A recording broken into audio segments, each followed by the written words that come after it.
All right, everybody. Welcome to episode 25,000 of the Unpaid and Underrated podcast, the podcast by crew for crew and relentlessly mocked by the crew. And sometimes people outside of the crew. That's always weird to hear. I am joined by my friend, Big Keith. And that was Big Joey, and I am Big Keith. I am Big Joey, and I forget Yeah. every week to introduce myself. Like it's my first time here. Definitely Like two I out of the haven't, last three. like I haven't been on episode 2,499. One day you'll get her. Yeah, we are joined by our friends Big Ryan and Big Shelby. If you want to introduce yourselves. Yeah. Sure. Ryan Botham, for anybody who's curious how to say the last name. And I am one of the Bearfoot guys. And then Shelby is my wife, and she's started to call herself Mrs. Barefoot. We're happy to be here. My official title I've had many BS titles with Bearfoot, but the official one that I stole from crew is unpaid intern. And that's nice. just the best description of my actual role. So some people will hear me say we are so happy that you are satisfied with your shoe or whatever. Yeah, I'm not that I'm way over here. So I have, but it is what it is. Are you barefoot adjacent then? That is probably appropriate. Yes. Yeah. Nice. Yeah. Unpaid intern couldn't be more true. Yeah. I don't feel great about it, but she's packaged quite a few shoes for free. My favorite though is representing Barefoot at events. Like if that could be my job doing trade shows and stuff like that, I would. I'm totally an extrovert, love sales and stuff like that. So that is by far my favorite thing. Well, I'm sure when we get our guests on, we'll talk to them more about that kind of thing. Oh yeah.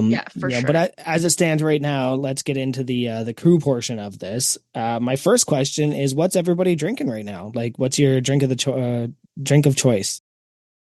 Well, as I just took a sip of it, Fresca, which looks like she has too. Twins. That's our household favorite at the moment. So extremely underrated drink. I don't have Fresca here in Canada, so I've never actually really had that. Oh no way. Huh. Well, it's kind of a drink that died out here. Like I don't think it has been popular in the last couple decades, or at least since I've been alive. But I think it's making a comeback, at least with us. And it's a grapefruit soda, but to me it does not taste like grapefruit because I actually hate grapefruit. And I love Fresca. And for those of you grapefruit people out there, I do like grapefruit and I also like Fresca, but I also would agree that it's more of like a citrus drink. One of my little brother's friends who definitely likes his soda, compared it to Squirt, which is like maybe, but it's also 0 cal. So was my next question was how much sugar is in it. Yeah, okay. It's basically a sparkling water, but just way better. I've heard of Fresca, obviously. Like it's in popular culture, so yeah, like I've seen it on Family Guy and Simpsons and stuff, but I don't think I've ever had one. No, is all Fresca sugar free, or is that a sugar free Fresca? That I don't recall because I haven't had it since I was a kid, and I wouldn't have been thinking about sugar content back then. So, as far as I know, I think all of them are all 0 cal. Yeah, this is the original. Get that sucralose. Yeah. But it says it was established. I always think estimated when I see EST. Established in 1966. Estimated 1966. Give or take. Yeah. An estimate. But nice. So it's been around since the 60s. And it was the OG sparkling water way before its time. So even Forrest Gump would have had Fresca, I think, at some point. That's cool. Keith, what do you got? Wegmans Orange Mandarin, as always. Well, I'm mixing it up. I'm drinking a non-alcoholic Guinness. There you go. Oh, how is that? Probably the best non-alcoholic beer I've ever had. Yeah, Yeah, I've given that recommendation to a few friends that are, non-alcoholic beverage consumers. yeah, it definitely slaps. Like when you're craving that beer and you're like, man, I really want that carbonation or I want that flavor. This one really slaps. And you know, been Does the flavor differ a lot from the alcoholic one, or is it not pretty spot on? not at all. And that's the best thing Really? about it. Oh. Yeah. No And way. after the Lift Hard Live Easy, I was still on vacation for like another week and I just demolished myself because I had nothing to do. So like you'd wake up and then you'd do your chores and you go, well, I'd have a beer. And then by 9 o'clock, you're like, I'm beered out. I'm going to bed. And that's all I did for like 5 days. And then like when I went back to work, I was like, we're done. We're done. We're not doing this anymore. I've been doing like 5 a.m. workouts. I've been just trying to like get back into a regular routine.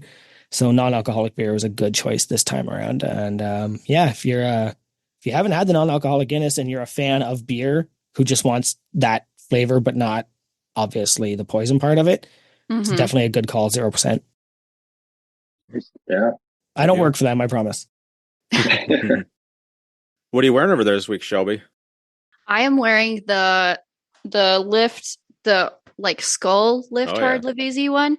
And I got that last year at the LHLE one.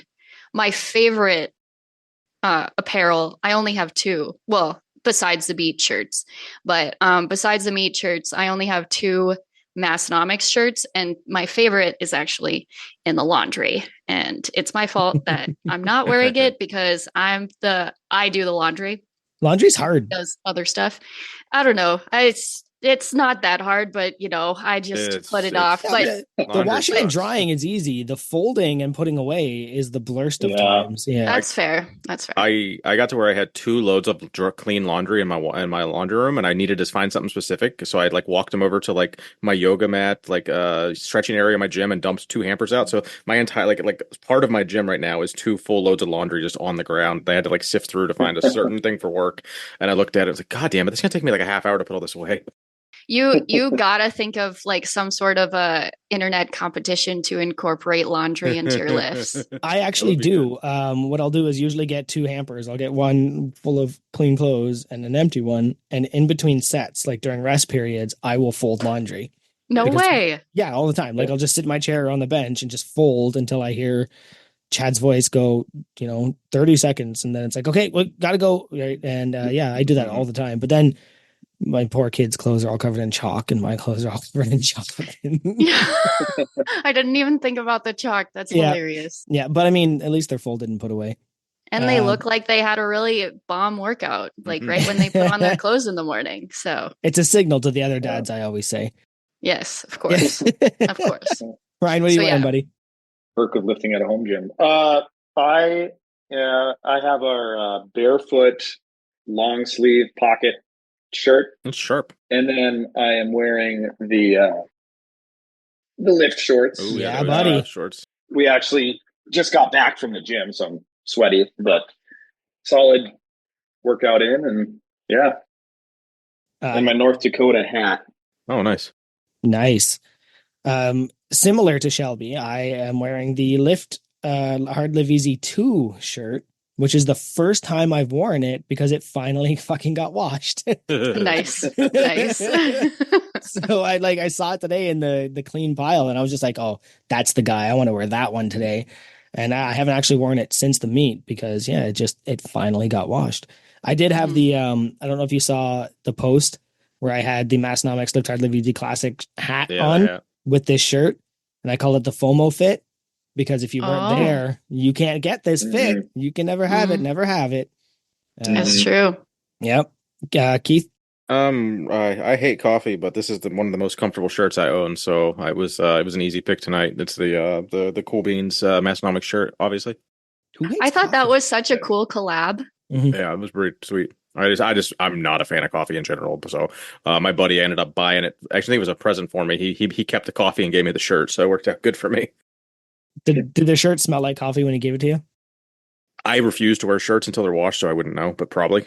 But I won't put a shirt on until it's been washed. It's just, it feels icky. It does. It gets a weird plastic feeling, right? You just feel like you're coated in plastic. That's why I was like, oh, cool. The meat shirt. I'm not wearing this at the meet because I'm not putting this on my body until it's been washed. I'm sorry. That's fair. We should ask Tanner if he washes them first. Oh no, I'm sure he does. That would be some excellent service. Yeah, no, a nice touch. He washes them and then farts on them and then sends them out. Yeah, they're just the hats. All right. Do you guys want to rate last week's episode, which was the Big Trey Mitchell? Yeah, right? Big Trey. Yeah, that was fun. Yeah, I enjoyed Trey. He it was very in depth talking about his home gym. So it was one of the few home gym tours I think we've got. And anyone like has followed Trey or listened to that episode or watched the episode, his home gym is like bigger than my house. So that's always cool for me to consume. Anything home gym related, I'm a big fan of. Met Trey in person, so that was kind of cool to actually like a week later have someone that I talked to briefly to actually listen to them a full in depth. So. For all those, Tanner and Tommy, did their job and kept it rolling. So we'll go ahead and give it a 5 out of 5 Bearfoot Shoes. Yeah.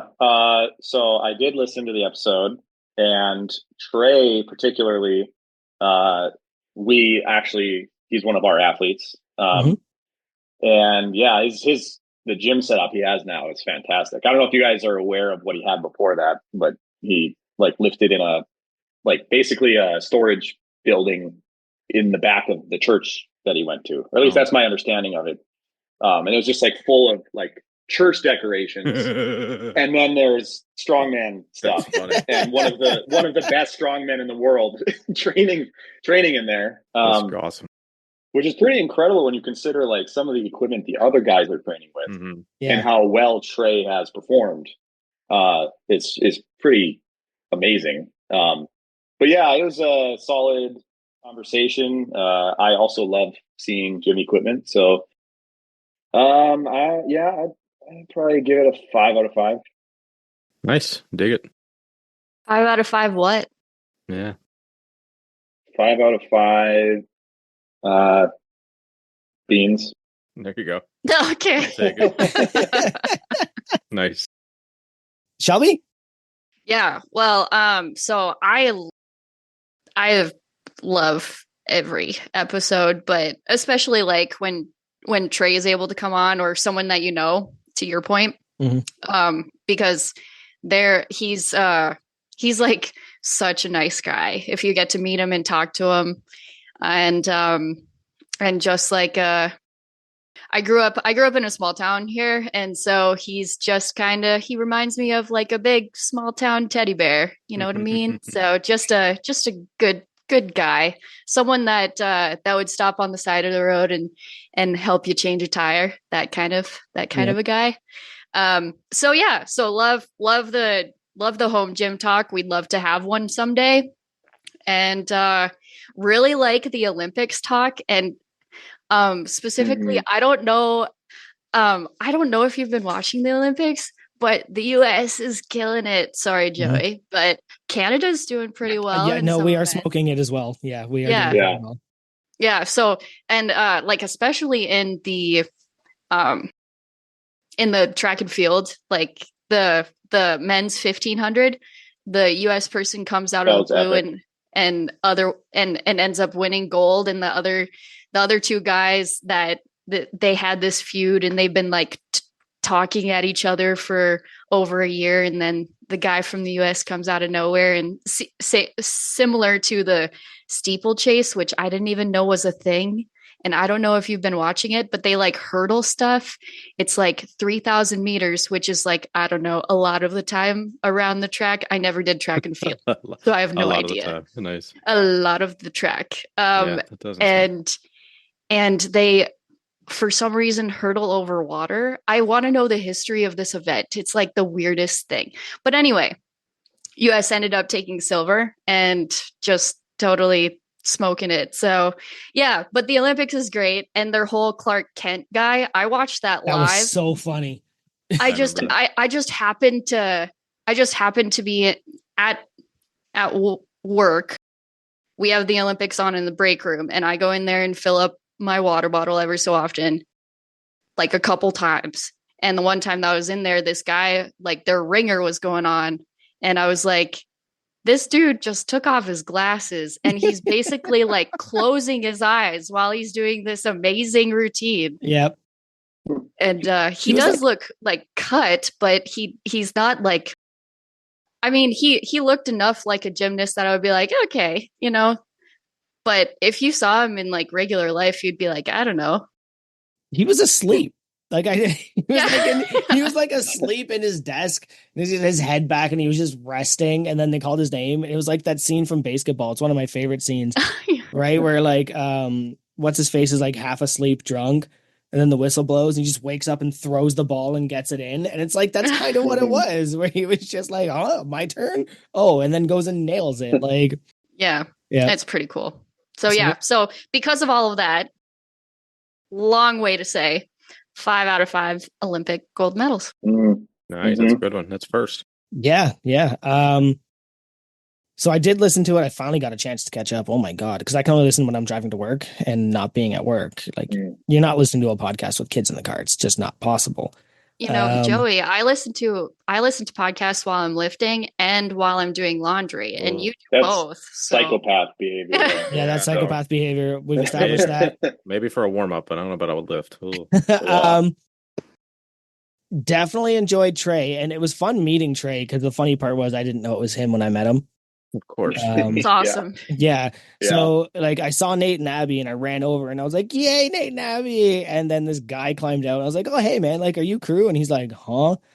And he's like, oh, hey, I'm Trey. And I was like, hey, I'm Joey. And Steve described it the best because you could see the hamster wheels turning in my brain going like, he's not crew. Who the fuck? Oh my God. And I went, oh my God, you're Trey Mitchell. Like right to his face. Like, oh my God, you're Trey Mitchell. Like, come on, man. Oh yeah. Pure but like really on character for me, I think. Yeah. Oh yeah. Joey doesn't know who anyone is. That's like, that's not a bit. Like it's reality. Yeah, it really is. And then I don't know if I said this part. I gave him a DILF Dungeon sticker. And that's awesome. He didn't know what DILF meant. And nobody wanted to tell him. Like we were all just like, it means dad I'd like to follow. Awkward. It's about Instagram. So yeah, that was really fun hearing him, go a little more in depth after, meeting him. It was interesting that they somehow spoke about the Olympics and still dominated talking about basketball for the entire damn episode. Yeah, I know. It actually makes me want to, I am not an NBA fan, but because of stuff that we might talk about later in this episode, we've been watching the NBA finals and semis. So I've become I'd say NBA fan adjacent. I refuse to call myself a fan. I'm an NBA fan. She's a fan. Yeah. But Tanner's basketball talk did make me actually want to maybe tune in to. Well, they like the crew mocks us for talking about wrestling so much, but nobody ever really calls them for talking about basketball that much. To be fair, you talk a lot about wrestling. And when I avoid it, people bring it up. But either way, I just learned about it's not in the show notes today, so that's good. Yeah. Well, maybe I shouldn't bring it up, but I just learned about that. Please do. The Cuban heavyweight wrestler. Like I just found out about that guy, and he's like one of the greatest athletes of all time. Like, we're talking professional wrestling. The scripted one. Okay. Yeah, I know a little bit about that. So even with all of the basketball hack hidden behind Olympics, was that Canadian speak there? I'm still going to give that 5 out of 5 Olympic medal glasses. Funny thing, we were out for dinner and so they had the Olympics on where we were because everywhere has the Olympics on, and they were doing the snatches. And the guy from Bulgaria walked up. He was doing 152 kilograms. And Morgan goes, look, deadlifts. And I turn and I look at the weight and I was like, I appreciate that you think he's going to deadlift that, honey. But no, he's not. He's going to do something more impressive with that amount of weight than I could. While we're still in the Olympics, did you see that like one of the guys that won a gold medal for America, like exclusively trains out of a home gym, or like at least the majority of his sessions are in a home gym? I thought that was pretty dope. So I enjoyed that. Do you know what sport? Wow. Oh, it was Olympic weightlifting, I believe. Oh my gosh, that's so cool. Yeah, I did see that. I think somebody posted that in the Discord crew. So Yeah. That's wild. Yeah, so that's the rating. You've got some random stuff here, but Yeah, I got some free. I didn't put Yeah. any of it up there. Go ahead. I got 3 rapid fire ones. Which just my belt from Belt Fed finally came in. It's awesome. The No Wine Cellar, my gym logo all over it. Chris at Belt Fed did a great job. Any crew listening, go ahead over to beltfedstrength.com and use code unpaid to save you 10%. The meat photos dropped. Nick got all the meat photos out to anyone that bought them, so those have been awesome. Seeing those on Instagram. And then just shout out real quick to Chad. Chattahoochee there, or Big Hanging Chad, I believe he calls himself now. We had a nice little crew meetup yesterday. Me, him, and Chris went out and got dinner, and yeah, it was always nice when crew visit Rochester and we get to hang out. I don't know about you, man, but like naming your home gym just seems weird to me. Oh God, that was so obnoxious. No, so I posted my belt on Reddit in the home gym. I literally only get on Reddit once a year to post something home gym related because I have a pretty extensive home gym and I'm pretty proud of it. But like Reddit, I always forget how fucking toxic Reddit is compared to other apps, I feel. So like just some asshole made a comment of how absurd it was that I named my home gym, and then it was just like I had to defend myself, and I was just, but yeah, it was obnoxious. I was like, really, dude? But then he made multiple comments about how I was naive and rude and all that, and then he ended up deleting. Like I woke up and they were all deleted, and I was like, oh, okay, this was just, why did you just waste my time? But yeah. I've never actually feasted my eyes on Reddit. I don't know how to get there. It. Do you need a You can do it from a browser, but it always tries to push you towards the app and an account. But you should be able to like voyeur a lot of shit just through. If you just type a subject in that you're curious about and then just add Reddit, it'll probably take you to like one of their like forum threads or whatever. You don't need a login, and you don't you can still do all that. All you really need is a neck beard and a false sense of entitlement. And then you would just fit right into most of the Reddit people. Wait, what about live in my parents' basement? Does that need to? Yes, as long as there's good Wi-Fi and you make sure that you judge other people who are doing better for themselves. That's the key. I put it up there with TikTok, where like I have it, I look at it very, very seldom, and I usually leave like just annoyed half the time. And it's just like, I don't know. The important part is when you're shooting upwards, right? Like you're at the bottom of the hill and you're trying to shoot the people at the top of the hill, and you're still feel like you have a chance. That's how Reddit works. I feel that. Apparently it's not that helpful for info anymore either. My younger brother is much more into technology and stuff like that's really broad. He's like technology. He was like he was a gamer. He was a gamer, so he like gets all of it. Yeah, he was a gamer, so he gets like all of that, and so he's like been on Reddit, but he says YouTube comments and Reddit have not been as good lately because all of the bots just like create meaningless chatter and stuff. Bots are a problem. Yeah, for sure. That's too bad. All right. Well, that concludes, I think, the random session. Should we get our guests on the horn, kick out all of the watchers? Yeah, get them looky-loos out and see if we can get the Barefoot crew on. All right. Big Barefoot, is that you? Yes, this is definitely the first time I'm on. Indeed.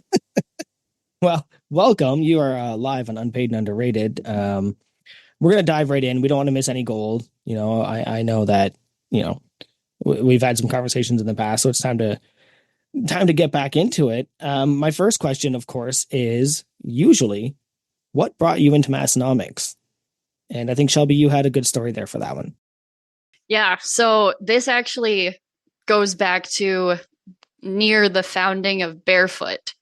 So I got into lifting like when I was like 20, 21, and I'm 27 now. So just like really got into lifting culture, powerlifting, strongman and stuff like that around 7 years ago. So later than probably most crew, most people in the audience, and definitely later than Tanner and Tommy. I've learned a lot about history, as in like when Tanner and Tommy were in high school lifting. And so I didn't really know about Chris Duffin very much. And Ryan was my boyfriend at the time, going into business and starting this business with Duffin. And so Ryan tells me, hey, go and listen to this podcast. It might help you like know a little bit more about Duffin. And then he also gave me Duffin's book, which is awesome. And people should definitely read it. because it's incredible, and he's got a wild story, and it's also like it is a good like self-reflection book too, but a lot of wild stories, and it tells you a little bit more about him and Kabuki and how he like got there. So anyway, and this podcast is Massonomics. And it was the first time that Chris Duffin went on the Massonomics podcast. And so I go there, and I'm an entertainment podcast person. So, and you just also like kind of shy away from anyone giving you podcast suggestions other than like a few people. Oh yeah. But I gave it a shot because I love the guy. He's going into business with Duffin. I was like, oh, okay. And one of the first things Tanner and Tommy says, they talk about agronomy. They talk about agriculture. And I'm like, hell yes, man. And I was like, wait, what? You're in Aberdeen? Wait, what? You talk like minimally about lifting. And then they had Duffin on, and they talked about all of these like fun topics, not really about sets and reps and stuff like that. But to be honest, what got me to Massonomics is the agronomy, the fringiest of the fringiest of the fringiest things mixed together. South Dakotans right across we're in North Dakota. I guess I should explain that. Yeah, for those who don't know. Barefoot's in Fargo, North Dakota. Handful of hours away. Yep. Yeah. And so Aberdeen being that close, I've done like different trainings there. Super big agriculture nerd. And my actual job, not my unpaid internship, but my actual job is in agriculture. I work with farmers and ranchers. And so, yeah, they got me on the agronomy. And that's why you should definitely listen to the Massonomics podcast. It's a silly goose time. Tanner and Tommy are awesome. And if you're liking, Midwest, I think last week, Mad Cow said suburban dads. I'd say that's just small town Midwest right there. And if you like entertainment podcasts, if you like lifting, hanging out with the boys, and you don't necessarily need to be a boy, I'm a girl. I'm a chocolate chip. I'm a chocolate chip in the Massonomics cookie, and it's great. Also, I think it's hilarious when Tanner and Tommy talk about, and the crew talk about how much their wives don't understand like the thing that is Massonomics, the podcast, the jokes and everything. And I am a wife, but I get to be a part of it. So I am the wife, and I get to be a part of Massonomics. So it's nothing better. Perfect. That was amazing. That's a great introductory story. A good sponsor read as well, I think, if I had to call that one. Absolutely. We do have something in the works for the Massonomics wives coming up probably in October. Hopefully that's going to work itself out. I've been planting seeds and, taking names and shaking babies and kissing hands and stuff like that. So you would kiss dude, a hand, I literally, so, I mean, I've been known to write fan fiction before, but I've been telling Ryan over and over that there has to be something like that. Just make one limited run. I think I might have even talked to Tommy's wife. What's Tommy's wife's name? Leah. Yeah. I think I mentioned it to Leah or someone that they should make just one women's crop top and incorporate my wife into something and then make a simultaneous like male version, and like I'm the wife and then my wife, and they would be like the same color or something. I don't know. Great. Yeah, right. The only bad thing is like 20 people would buy it, and then they have to buy like shit in the hundreds, and then probably even more than hundreds. Yeah. Probably wouldn't work, but I can write the fan fiction. I do enjoy it in theory. But the good thing is, like, I mean, literally, like T-shirt printers, it's so easy to get something screen printed. I mean, you just have to do all the work yourself with the design and shit. Like, no one's gonna do a fancy design and then like be like, here, I mean, you could pay people to do it. So there's actually a T-shirt print company here in Fargo. Well, there you go. That's pretty good. So they do a little barefoot action for you guys. Yeah, they do. I mean, we've had a heck of a time trying to source apparel, like for the whole time we've been in business. It's never been our forte. Big problem with the blanks, right? Yeah. The blanks are hard. So I know that so I know we say that as a joke, but like as someone who's like bought shirts to sell for my friends, like it is an issue. Yeah, finding good stuff and good printing and pricing it all, it's never been. I mean, it's not a big part of our business, so it's never been a priority. But I've got two Bearfoot shirts myself. I think at the Lift Hard and Easy one. Yeah, I bought myself one and bought my wife one. I think she wears it more than me, even though she doesn't wear the shoes. But yeah, definitely. It was the sleeveless shirt you had at the first Lift Hard Live Easy. Okay. Yeah. Awesome. I love that shirt. One of the few people who actually have our apparel. So that's cool. Oh, I love that shirt. Yeah, my story finding Massonomics isn't as like much of a story as that was. I honestly don't remember. I mean, I've been aware of Massonomics for a really long time. I don't remember how long. One of my brothers, so I've been into lifting for a long time, and I'm a triplet, which is just an interesting That's a first tidbit about me. The twins. Yeah. That's the twins. So, and we've always been lifting and like competitive and stuff. And one of my brothers, it's hilarious because he always says how he finds things first. And it's actually kind of true when I reflect on it. But like he found Chris Duffin before I did, actually, like as just as a lifting type of influencer guy.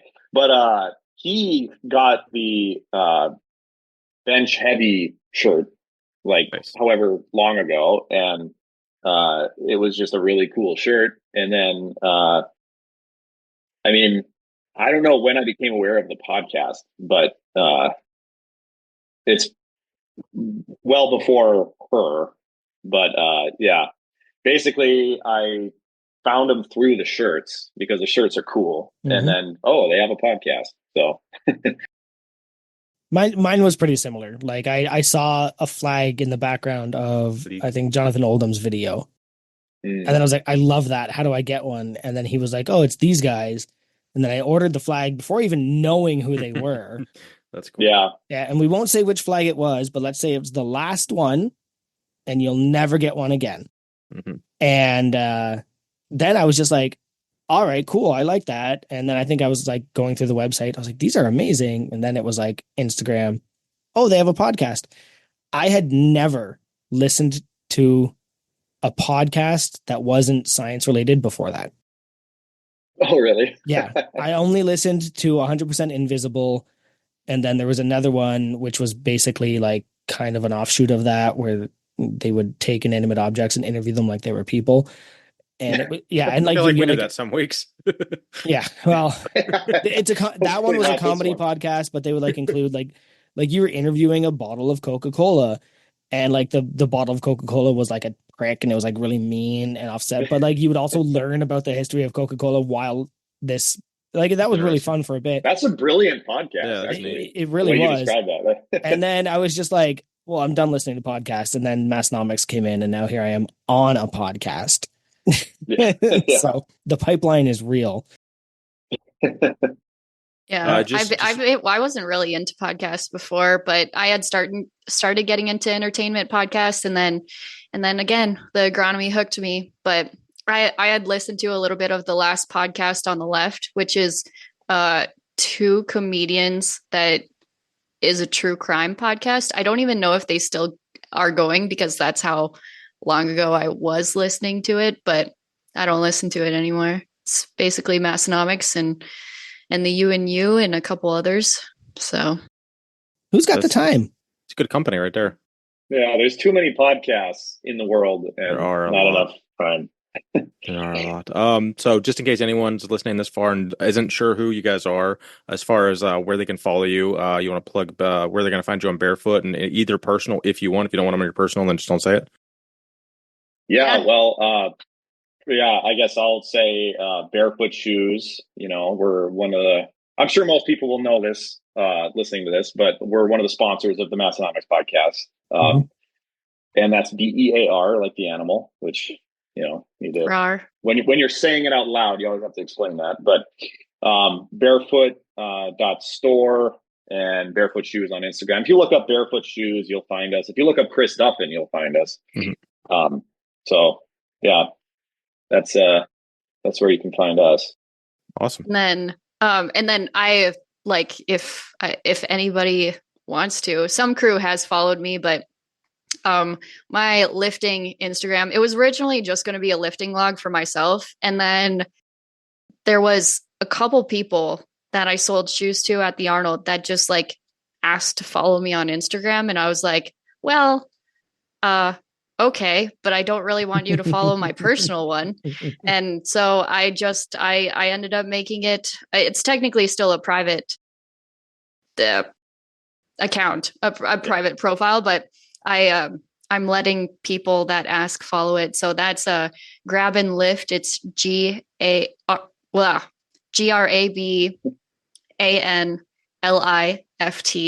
And when you find it, my name on there is in fact Mrs. Bearfoot. So cool. All right. So you guys, I mean, you've been in the Masconomics world long enough to, you know, at least know a lot of their apparel. So anything that you don't have that you wish you had gotten when it was still available? I can go ahead while Ryan thinks. For me, not really, but if I could get another shirt of my favorite shirt, which is the Jefferson deadlift shirt, I would get another one of those in there was a black. Blue one not that long. Oh, you want the black? Yeah, there was a blue one. I don't necessarily like that color blue. It's not that bad either, but I did pass up on it. That's our Masconomics sponsor read this week, guys. not that bad. That'll do.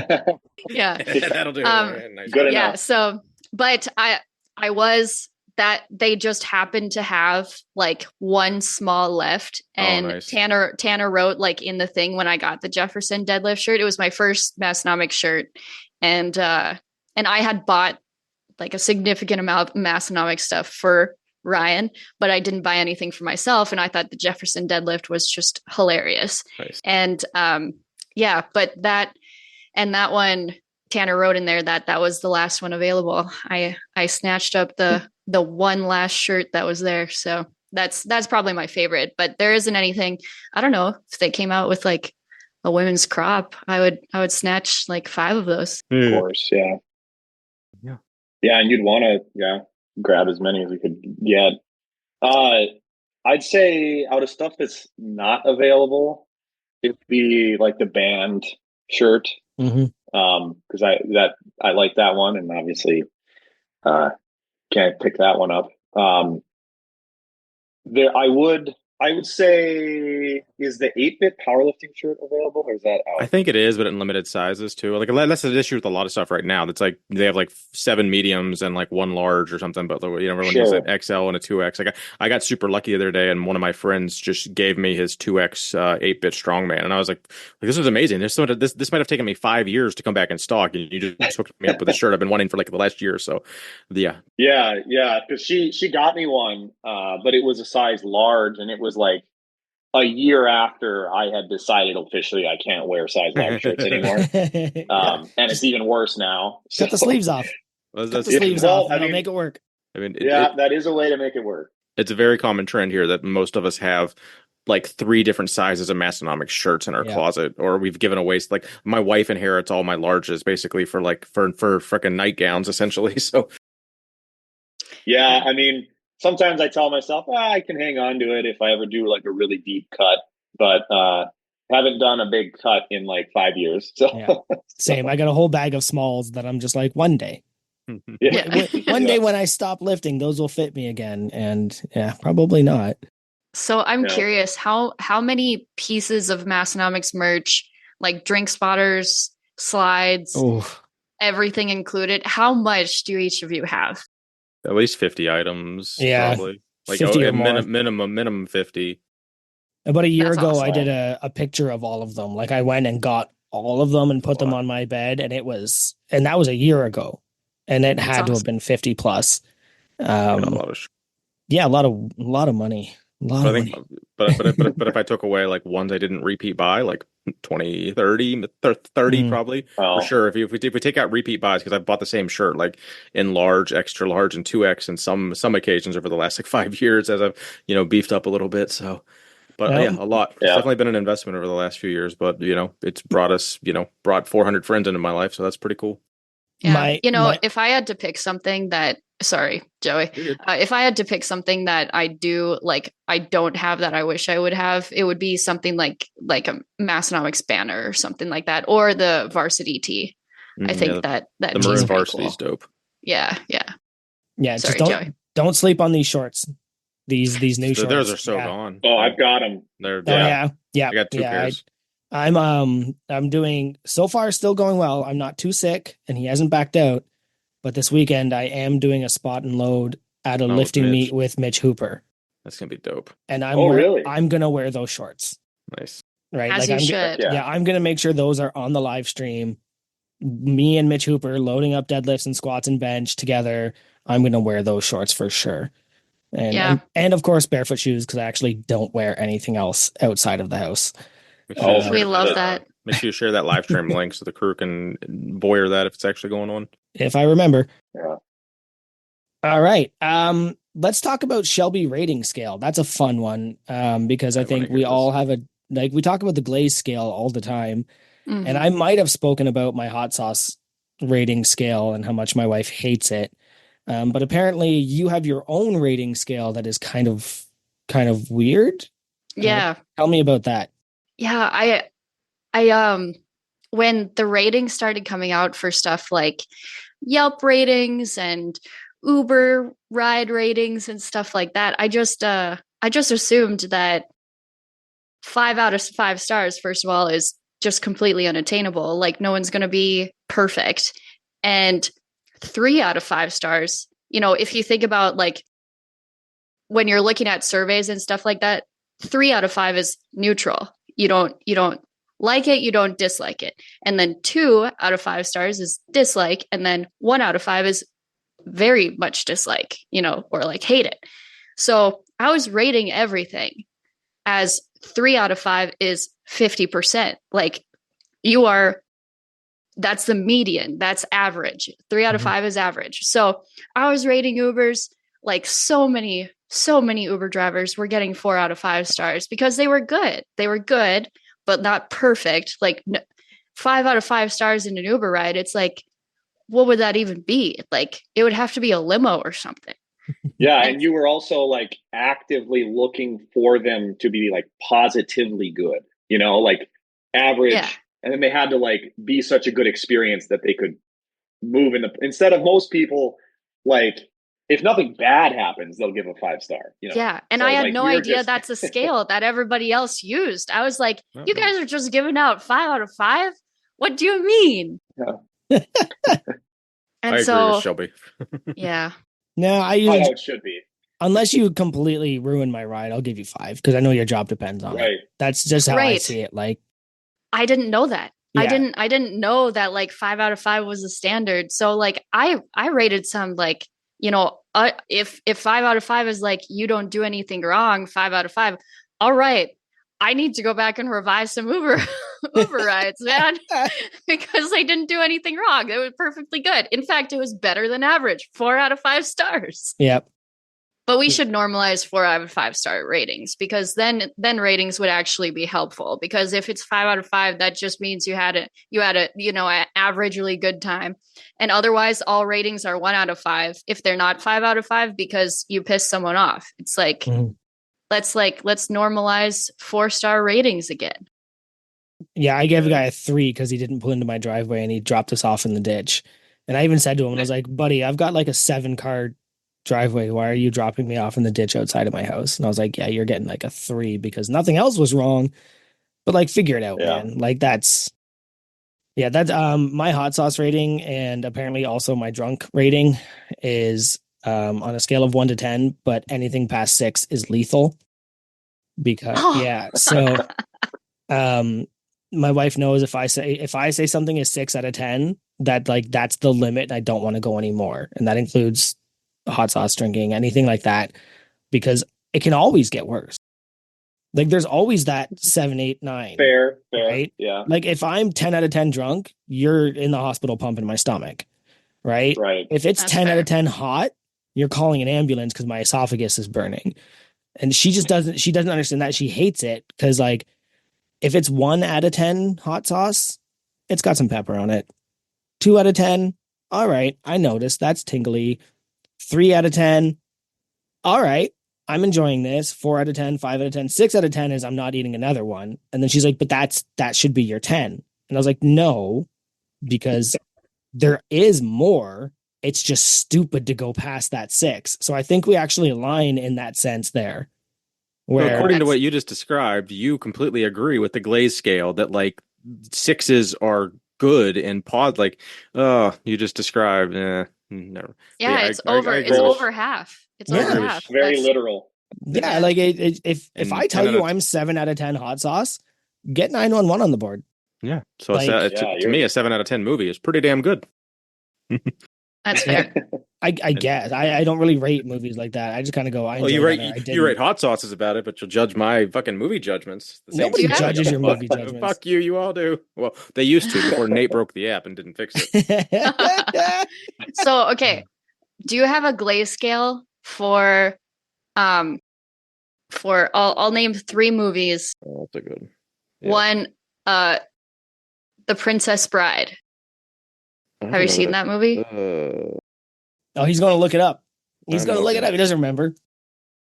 I watch 100 movies and rate them all. I don't remember a thing about them. I did not like The Princess Bride. That's a 5 out of 10 for Big Keith. I never liked a parody movie growing up, and I still don't like parody movies. Like I just don't, or things that are like it's almost a mockumentary it's just not a serious movie. It's fake. It's like, it's stupid to be funny. I don't like that. Oh, then you're not gonna like the next one. Yeah. So they're all probably gonna be 5 or 6. Next one. Didn't like that movie as a kid. Okay, next one. Grown Ups 2. Oh God, that's on our list a few times. So I fucking hated Grown Ups 2. Grown Ups 2. There we go. I gave them both a 6. 1 and 2, I gave a 6. I kind of rated them right around watchable, but probably wouldn't watch again. One was really funny to me because one was just like, I think in reality, 1 was probably a 6.5 though. Yeah, it was just your bros hanging out, mocking each other. I thought that was really funny until they tried to make it like a movie and add a storyline. If it was just like these guys hanging out, making fun of each other, I probably would have rated it higher. And then number 2 was just stupid and irrelevant, except for that weird Canadian guy at the water park. That was really funny. And the kid. Yeah. So, and then third one, School of Rock with Jack Black. Definitely didn't like that one either. I'll look it up. Oh man, that one's good. Yeah. No wonder we mock your judgment. 5 out of 10. 5 out of 10. Okay, so I've also rated. This was like 10 years ago. I rated all these, and I probably don't. Those are like, but I consistently don't. I guess I don't like. What about Secondhand Lions? Comedies. Secondhand Lions. That's not a bad movie. I haven't seen that. I don't think I've even. I have that. seen it. No, it's. I would guess I gave it a 6 or a 7, but give me 1 second. 2003. I gave it a 7. Okay. 7 out of 10, which to me, a 7 out of 10 is like, that's like top 20% for me. Like if you look at like there's like 5 things I've rated 10, there's like 30 things I've rated 9, and then like things I've rated 8, and then like thousands of things I've rated 7 and 6. Okay. Like the 4,000 Shelby, movies I've consumed. Hot Tub Time Machine 2. Watched that recently. Yeah, Hot Tub Time Machine 1, definitely better. It follows my step down theory. Sequels are always a step down from the original, at least, with the exceptions of Shrek 2, I think is almost as good as Shrek 1. And the Iron Mans, specifically Iron Man 2, close. Iron Man 1, definitely the best. But those I don't think are quite the full step down that other movies are. And Harry Potter movies kind of just don't count because they're a series.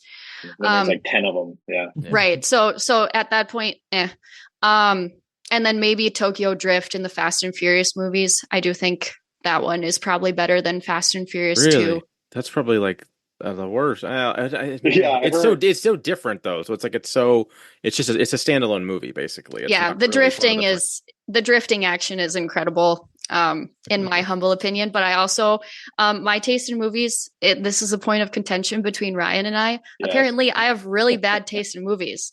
So the reason that I asked you those 4 movies is because those are definitely my top 4. With those are really highly rated movies. But I just looked at IMDb. Those were all like, well, at least the first. They were all very highly rated movies. I go against the grain on liking a lot of those types.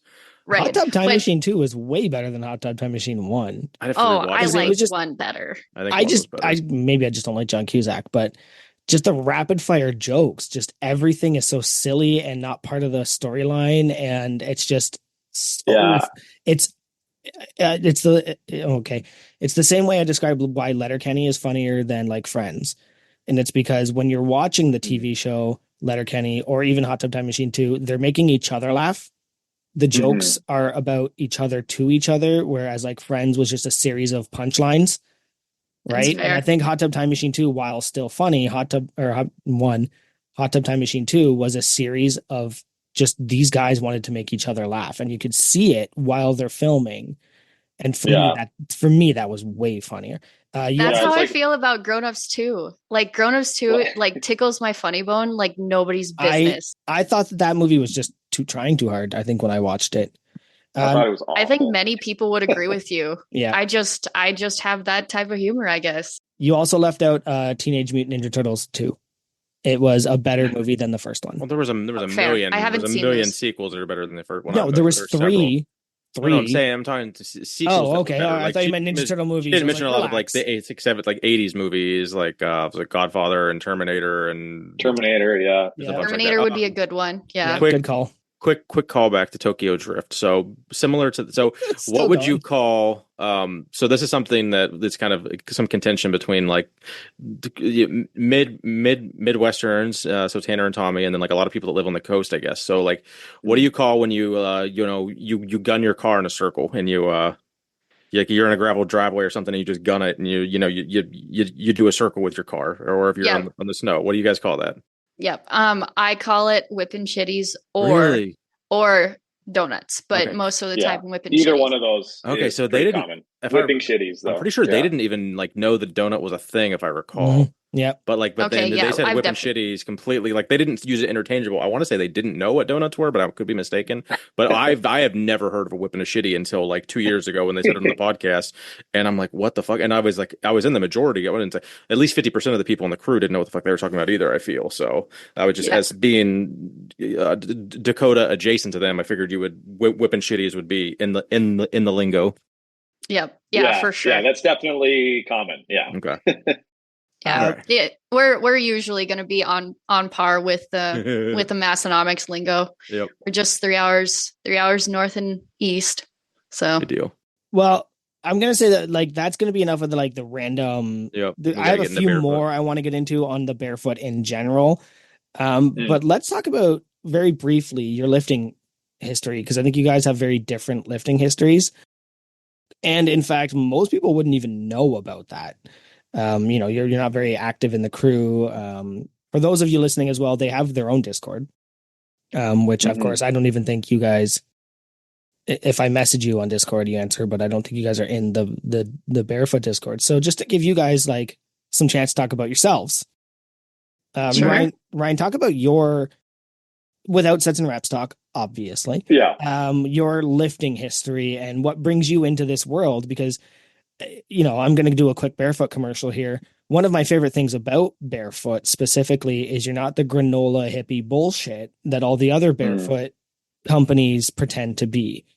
You guys have found this really, I'm going to say niche, not niche, you weirdos. Oh God, a niche. It's a niche realm where you guys have established yourselves in the world of strength training and powerlifting and all these other companies are out here being like, connect with the earth, touch grass, all that. You guys aren't doing that. So you guys are obviously in that world. So I that's what brings you into us today. If you guys want to just, take turns, Ryan first, maybe Shelby, just talk about how you got into this world and why maybe, why that was your direction for Barefoot. For sure. Yeah, so I kind of briefly mentioned how uh I actually have three brothers, but I'm a triplet, so two of them are my age. And growing up with lots of brothers, you kind of have a natural competitiveness, I guess, between you. And my dad also was always into lifting when he was younger. So I grew up like into sports and wanting to lift, and I think I probably started lifting in middle school.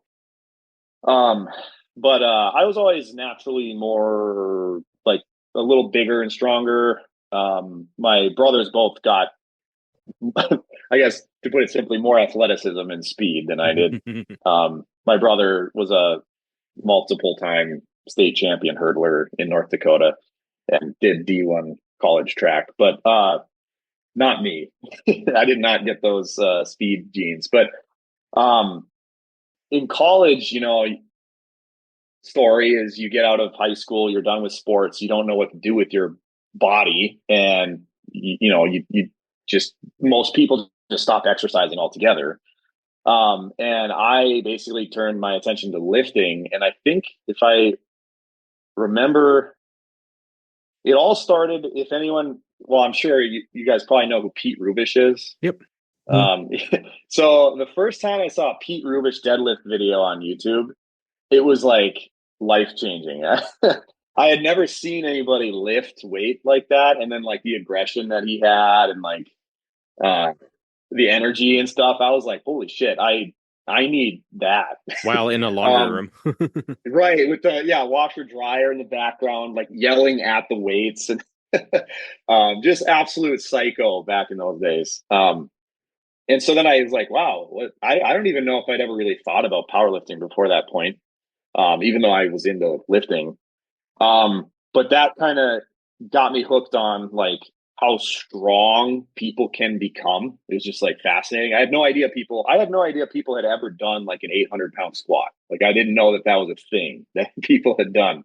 And then I'm watching Dan Green, and I'm watching Stan Efferding like back in his prime, and all these YouTube videos and stuff. And that's kind of along the lines of how I stumbled upon Chris Duffin, back when like Malinachev and Zahir and like all those guys were just, it was like an awesome era of powerlifting. And so this was in college. I went back and forth on training, like bouncing between powerlifting and then more bodybuilding kind of physique style stuff. And became obsessed with deadlifting, and like just fell in love with the training like that. I never have competed formally in anything. I did at Duffin's book launch party. We did like a whiskey and deadlifts thing. So I did do that, which is a competition, but nothing formal. I've never done any competitions. Definitely considering it. But basically, I've gone through phases. I mean, I've been lifting for a while now, so I've gone through like I've cut 30 pounds to see how lean I could get. I've been injured. I've had to take a couple of years off of deadlifting altogether. I've come back from that. I've done a few different things, but my probably the thing I love the most is powerlifting style training, even though I don't compete. Gotcha. That's fair. And then I just try to eat like an asshole so that I like don't gain obscene amounts of weight. I put on weight so easy, so I have to kind of hold back from that. But that's I mean, I've done a lot of different specific things, but that's kind of really it was. I can credit a lot of it to just good old Pete Rubish deadlift videos on YouTube. Nice. Just nothing more. Nothing will get you more jacked for a workout than watching some of those. So it sounds like we have our dark horse for Lift Hard Live Easy 3, where it'll be one of those like nobody knows you're competing, brother. Yeah, but they'll just yell your name, and you're like, "Yeah, I knew I was coming up." Just do bench only like Grant. Well, I mean, he ended up doing deadlift too, but just do bench only. I don't know. It's fun. Just competing. My worst lift, actually. Yeah, I mean, so, but there's deadlift heavily, only also. So I'm heavily considering doing it. Like I know I will do a full meet eventually. I mean, literally, Dave probably puts on 2 or 3 meets a year in your hometown, doesn't he? So that's like super convenient and easy. Right. So before we bother Shelby, I just want to know, at what point did that get you the top 17 sexy garbage men? Yeah. So, wow. That was BuzzFeed, right? That was in 2015. Sometimes I forget that even happened to me, but I've had like some weird stuff happen to me in my life, and this is one of them. Probably my greatest accomplishment, honestly. But this was during college. I was just getting a summer job. I got a job with the sanitation department in my town, Grand Forks, which is an hour north of where we're at now. So basically I worked, in garbage for the city, and there's not, there's not a lot of stuff that's enjoyable in that whole department of work. But going into that, I thought, well, one cool thing that could happen is I could ride on a garbage truck. And so when I did get the opportunity to do that, I just took a selfie. Not something I normally do, but I took a selfie, just like a smile. And I put that back when I actually posted stuff on Instagram. And I don't remember the caption, but I put hashtags related to it. So one of them would have been like hashtag garbage man or something like that. And then I don't know how much time passed between, but like I get out of like classes or something, and I had my phone, off or on silent or whatever for like some chunk of time. And then I check my phone, and I have like of new followers, and by a ton I mean like 100, but new followers on Instagram. And I was like, oh, that's not usual for me. And then I get a message from my sister who she sends me a link on Facebook, and she's like, hey, is this you? And I look at it, and it's got a picture of me, and it's a BuzzFeed article. And it was, I think you said it was top 17, right? Top 17, like hottest garbage men. And so I'm like, what the hell is going on? And I click on it and I look, and sure enough, some writer at BuzzFeed decided that this was content that was worth making. But it was something about like, in case you didn't know, like taking out the trash can be hot or something like that. And I was number one. And so that's why this is my greatest accomplishment. Nice. I was the top hottest garbage man of 2015. And that's still up. I looked at that not too long ago. Oh, we'll make sure we post it. Yeah, we need that link. My account, my Instagram is on private now, so like it will not, like I won't come up.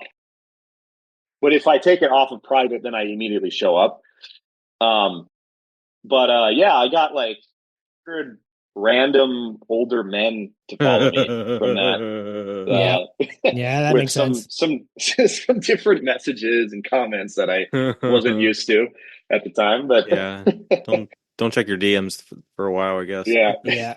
For those of you not watching, Ryan does indeed have an award-winning smile, so that I can see how that happened. Well, my dad and my two oldest siblings are all dentists, so that would do it. Give them credit. That would do it. Yep. So, Shelby, tell me about your lifting history, because I have some of it here, but I want to hear more. Yeah. So, I lifted kind of like super casually in high school, basically just for fast pitch softball, but I was also a dancer. So, small town, but really competitive in both of them. Won state in fast pitch in North Dakota, which isn't as impressive as like Texas or California or even Minnesota, but it's something. And then and went to nationals multiple years in dance. So it wasn't like it was a lot of work. We had 8 practices a week for dance. So and all year except for the month of June was our month off. So that was a lot. I was danced out going to college. I could have done college dance, but I didn't. But anyway, so I had to lift, and it basically was like the lifting, like, oh, I'm going to pretend to do stuff and not actually put any real weight on. But then I ended up having a crush on a guy senior of high school, and he lifted. And so I was like, I'm going to lift. And then I kind of realized that I liked it. Classic. Yeah, it didn't go anywhere or anything like that, but I was basically getting in my fast pitch lift and had an excuse to talk to this cute boy. But then went to college, and sometime during college, I was like, you know what? I have a lot of extra time, so I'm going to just go to the wellness center and just continued to get more and more into lifting. I thought it was cool. I thought it was fun. Started out doing just like 3 full body days a week because I really had no idea, mostly machines, didn't really know anything. And then one of my buddies that I became friends with just because we like always had lunch at the same time, for some reason, his name was Ben. He was lifting at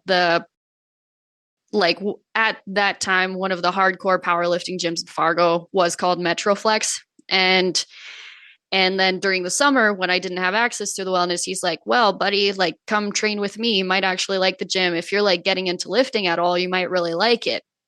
And so I walk in with him one day. I go with him, and I'm like, oh my gosh, I do not belong here. This is way too hardcore. This is scary. There's graffiti on the walls, blah, blah, blah. And I was like, I'm just a pokey little sophomore in college and didn't know how to do anything. But immediately my friend Ben introduces me to 3 different people, like a girl and then 2 guys, and they were all super friendly, like normal looking and like not like overly shredded or like huge people that would probably have intimidated me at that time. They were just like normal. And so I became a lot more comfortable, and like I almost immediately had community because they were so friendly and we talked during it. And then I never looked back.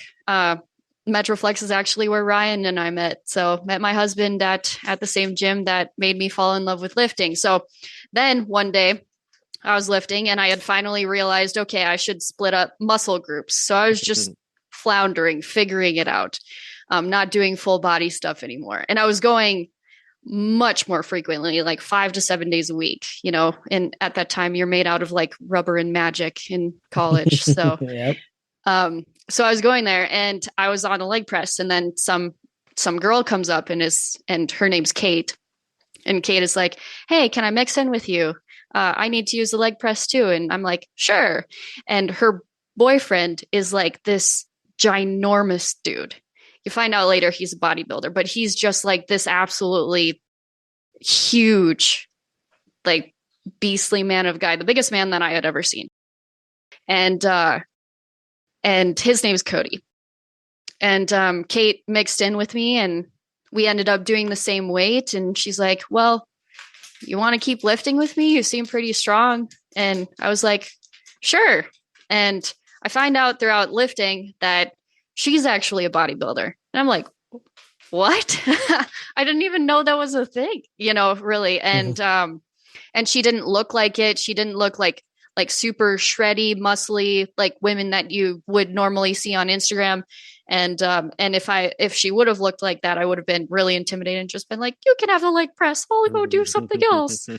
But she was just like normal, super down to earth and stuff like that. So immediately so many stereotypes were shattered for me. And she goes, yeah, you're pretty strong. Have you ever thought about doing a bodybuilding show? And I was like, before this conversation, I didn't even know that was a thing. Of course not. And then she's like, well, if you think about it, like I have a coach, blah, blah, blah. And then I have this like kind of against the grain, want to be unique personality, little rebellious. And I was like, you know, it would be really baller if I just did a bodybuilding show. Mm-hmm. That would be a cool thing to tell my kids someday, or like a cool bucket list thing.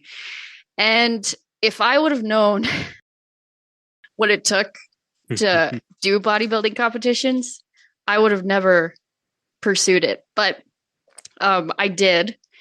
And And so I've done 4 bodybuilding shows. I ended up hiring the coach that Kate worked with, doing 2 bodybuilding shows for one prep, and just kind of fell in love with it. Kept wanting to. I had no idea that, how to fuel myself, how to eat, and how to do stuff like that. So yeah, started doing bodybuilding, and have done 4 shows. I haven't done a bodybuilding show in about 5 years, since I would have been 22.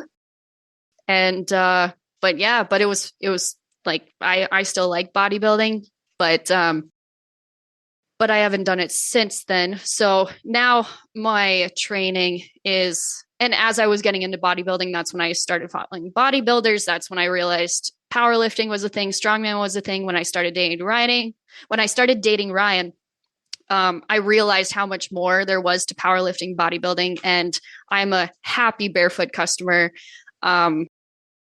Watching Chris Duffin and how much weight he could move, and the fact that he just had like really strong looking and was barefoot all the time. I have super flat feet, or did. And I was told by my physical therapist that I would never be able to walk without orthotics, without feeling pain. I had to have custom orthotics every year. They'd have to be redone because they'd break down because they were worn or whatever, and I'd have to get new shoes, and it was a lot of money. And then seeing this possible, hey, you could maybe build your foot naturally without needing the support and stuff like that. I thought, well, I can't.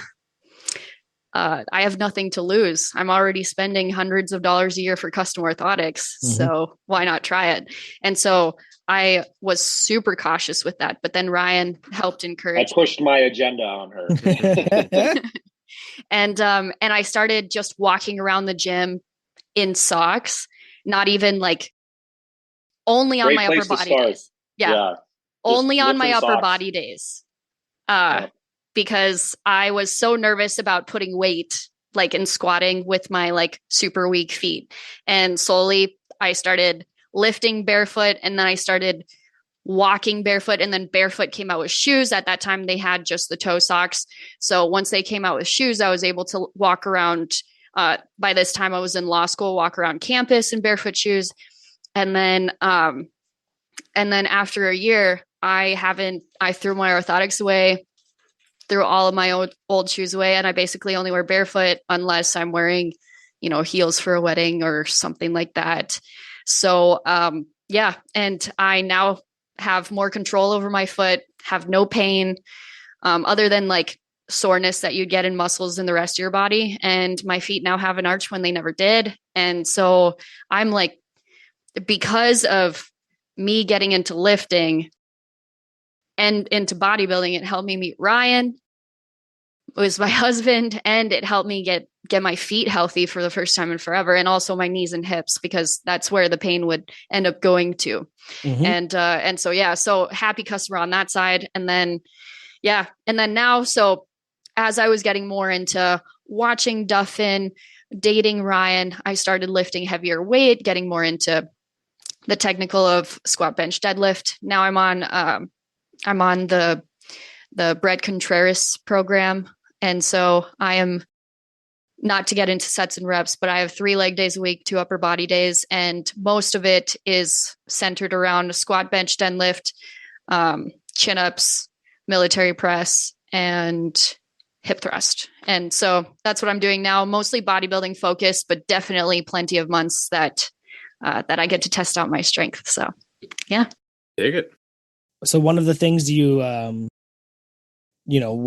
you get into powerlifting, let's say both of you decide to do a meet at some point, are you going to miss having your back shaved?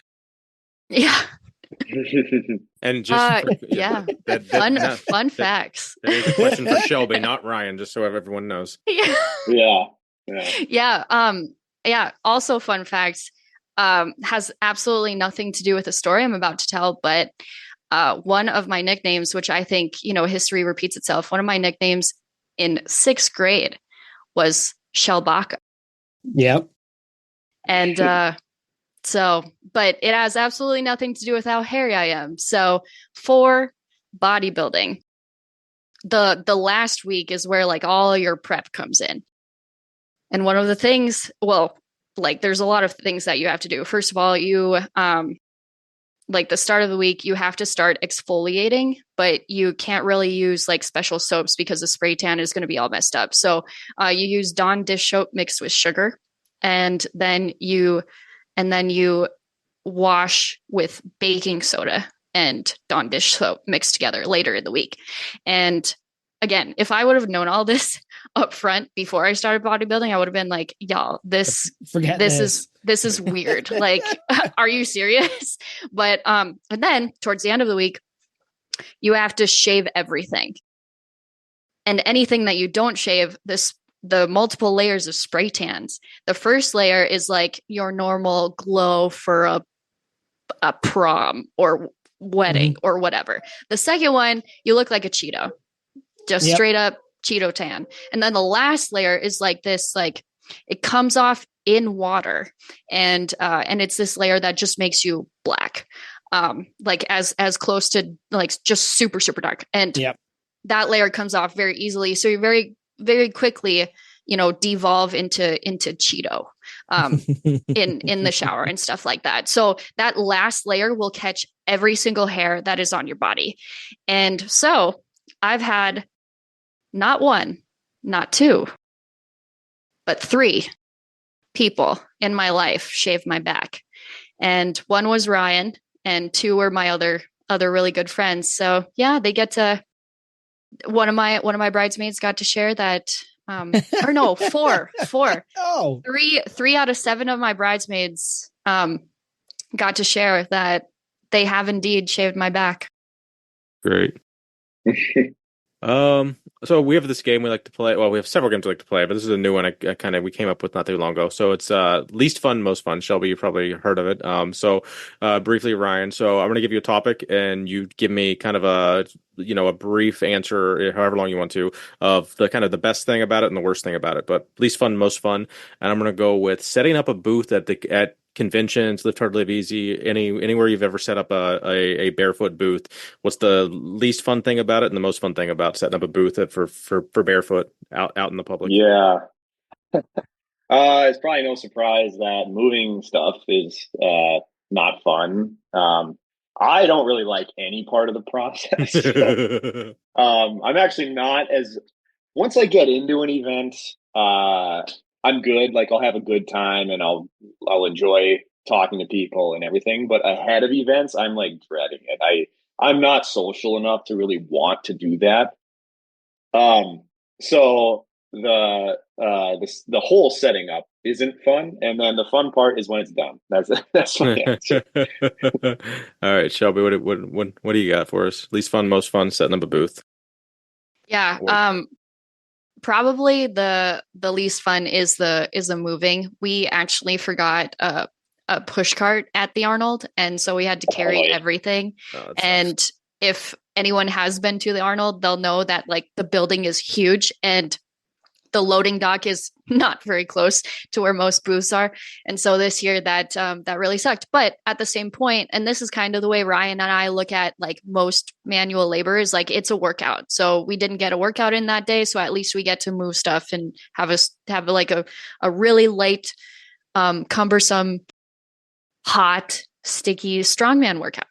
So you guys are the meme of, you don't have to get your workout in today because you helped move somebody. Right. Great. Yeah.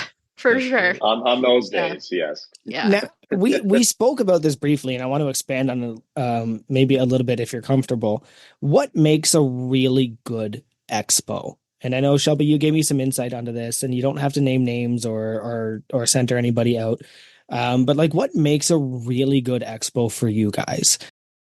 Yeah, that's a good question. It's so... Yeah, what's the best way to answer that? The Arnold is a fantastic expo because you sell a lot of product, but it is not a good expo to actually have to work. It's awful, actually. I mean, it is fun. Like I said, like I do enjoy events when I'm in them, and then when I'm done, it's usually like, oh, that was fun. But did you get to hang out with me at Boston Pizza? Right. Exactly. The Arnold is just a marathon on the expo people, or sorry, on the vendors. Uh, it's great from a business standpoint. It is expensive, but last year was really good. The year before it was okay. Um, but in terms of like working an expo, I would say the best is if they can somehow get you to be able to watch some of the events. And then the quality of like the demographic, like the people there. So like not just saying this to say it, but like at the Lift Hard, Live Easy, it's a fantastic community of people. Like I'm not just saying it. And it's people who are our demographic. They're people who get what we're doing. And so, and we literally just got to watch powerlifting meet all day. So like, fantastic. Or I would say the Shaw Classic or Strongest Man on Earth, whatever they call it now. So weird he changed it. Yeah. Also fantastic. They literally schedule it so that the vendors are done before the events start. So you literally finish working and then you just get to go watch. So it's actually fantastic. And I think they understand that nobody's going to be in the expo during the competition. Everybody's going to go watch. So it would be pointless anyways. He really like Brian and Kelly, his wife. Yeah. Yes. Brian and Kelly are like, first of all, like amazing to work with and stuff, but they really are trying to make a really good expo and event. And so like the Friday of the Shaw Classic, the Shaw is probably my favorite to work, but the Friday of the Shaw Classic, they bring in different names, including Brian, last year, Juji Mufu, Rob Oberst went up there, Nick Best went up there, like they bring in different strongmen, I think some bodybuilders and stuff like that to come in and like give presentations on something and answer questions in the expo hall. And so that brings in really high quality audience and fans. And then they come up to your booth when they're not like presenting and stuff like that. And that's how they attract people into the expo on Friday. And Friday is only like the expo day. We're actually going to be packing up and heading down there next week. And I'm so looking forward to it because they have all of these like little like treasure chests places. And one of those is just like the way that they set up the whole thing. So, and really good for the spectators, especially good for the athletes, according to what, Trey and other people have said, that they really are trying to make it a good event for everyone. And usually the expo people are not included in that in that sort of conversation and structure, but they definitely are thinking of us, at least it seems like it. So it's cool. Yeah. So everybody tune into the Strongest Man on Earth next week. It is next. Oh, is that next week? Yeah. Awesome. I'll have it on while I'm working. I think it starts on a weekend. So unless you... Yeah, I mean, Friday might be the first actual day. Yeah, might be. Something like that. Yeah. That's amazing. Thank you for that answer. Keith, is there anything you want to get into, or should we play a couple games? I just want to let you. I mean, people want to hear. I mean, we've talked a lot about Bearfoot, but not necessarily like a timeline. So I don't know how you want to. If you want to spend 5 minutes and just kind of catch us up from origin to today, and then a couple minutes on maybe future of anything that you want to like, not necessarily like spill the beans on private stuff, but like where do you want the company to go or anything like that. But I know we both of you touched on it to some extent. So I mean, anything we've already said, we kind of omit. But anything we haven't heard about Bearfoot that you want us to know? Yeah, I won't give the long-winded story, but so Bearfoot was started in 2019, and basically there's three of us. There's more owners than three, but there's three of us who like really run the company and are the founders. It's myself, it's Chris Duffin, and then my partner Blake, who is also in Fargo. So Blake and I met and sort of came up with the company, and then but the inspiration for the company was through following Duffin. And basically, we just DM'd him on Instagram and said, "Hey, what do you think about like this idea?" And he rejected us like I don't know how many times, but in hindsight, like now talking to him and everything, it was like kind of a test. Like I'm gonna say no a few times and see like how persistent these guys are. But anyways, he rejected Blake, my partner, was the one who was messaging him, but he rejected him like a dozen times. That's awesome. And then at some point he said like throw something together. This was back when, for people who maybe have been following us the whole time, we started with socks only. Shoes were a second step in the company. So at this point, we were talking about socks, lifting, socks for lifting in. And he basically said, put together like a prototype type thing and, let me see what you can put together. And we offered him a third of the company, basically, if he would partner with us for free. Which I don't have any sort of formal business background. My background's in engineering, actually. And neither does my partner, actually. He's owned a couple different little businesses.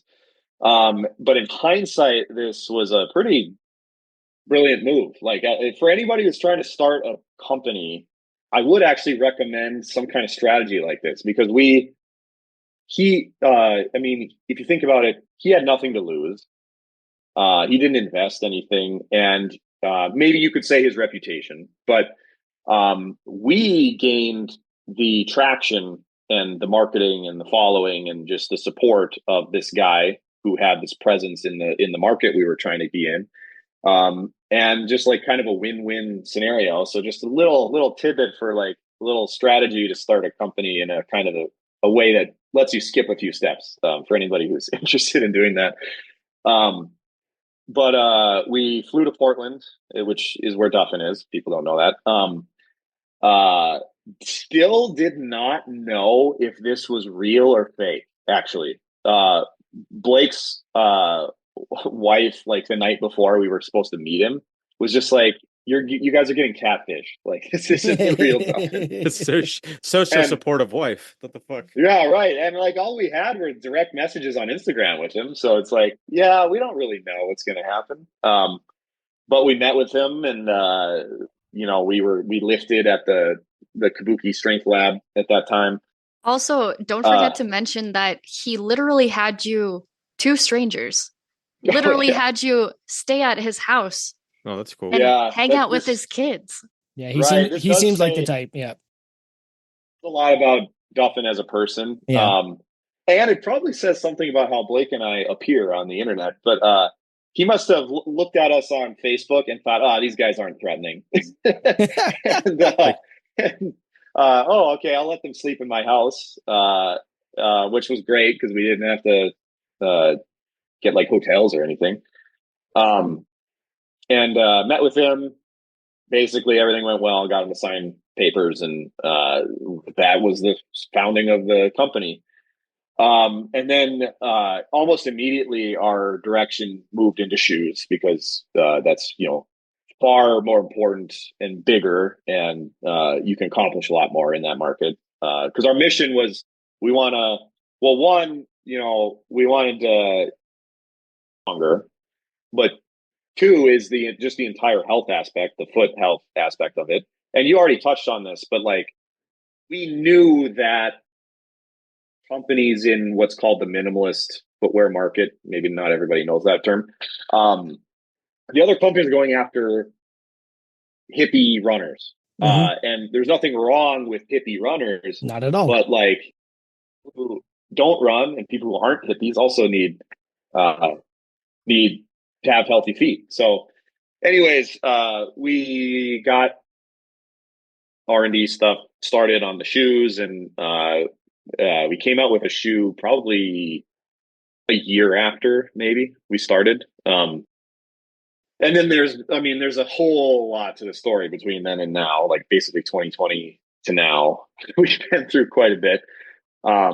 It's certainly a wild ride trying to run a business and grow a business. And it's like I said, I had no background in this. And it's been a lot of school of hard knocks kind of thing. But I wouldn't trade it for the world. It's extremely stressful for people who maybe think it's all like glamorous looking and stuff from the outside. It's extremely stressful, but there's benefits, there's pros and cons to everything. But trying to hit the lifting community is what we've always tried. And what kind of evolved out of that. And it's also like, it's nice to start. I don't know. I don't want to necessarily give advice, but like, it's nice to start a company that you are actually a customer in. Yeah, for sure. And so like, you basically just have to sell to yourself. And I am into lifting. I'm into like outdoor stuff. I'm an avid hunter.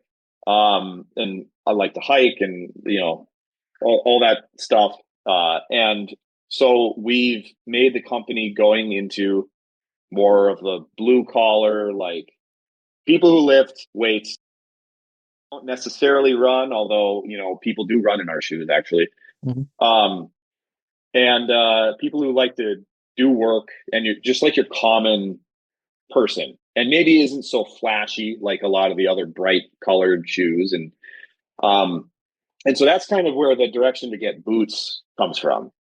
And we wanted boots for a long time. It took a lot of development to do that. I mean, as people probably know, we've had a boot for quite a while, and has gone extremely well. We're extremely happy to be in that world. It's also underserved. So again, trying to think about what spaces are not being served by the other companies. Yep. And then to basically get us up to speed, at the moment we have pre-orders for an American-made boot, which is also something we have wanted to make happen. I was going to bring those up because that's really cool. I was before Bearfoot, I was wearing the Red Wing because those are American-made too, right? And correct, seeing that you guys are going to go that direction, that's the Patriot boot you guys are releasing, right? Yeah, that's correct. And we were basically just stuck being told that wasn't really possible for quite a while. And then circumstances happened that led us to put more energy into it. And we found this guy in Wyoming who makes incredible boots. Shout out to Schmidt's Bootmaker in Wyoming. Yeah, we are super excited for that. And that's actually why we were late to the Lift Hard Live Easy Classic, because the day before Ryan flew to Wyoming and back in the same day. So that's why we let ourselves sleep in a little bit before it headed down, and we didn't think Tanner and Tommy would be too mad at us for showing up late. That's fair. That's fair.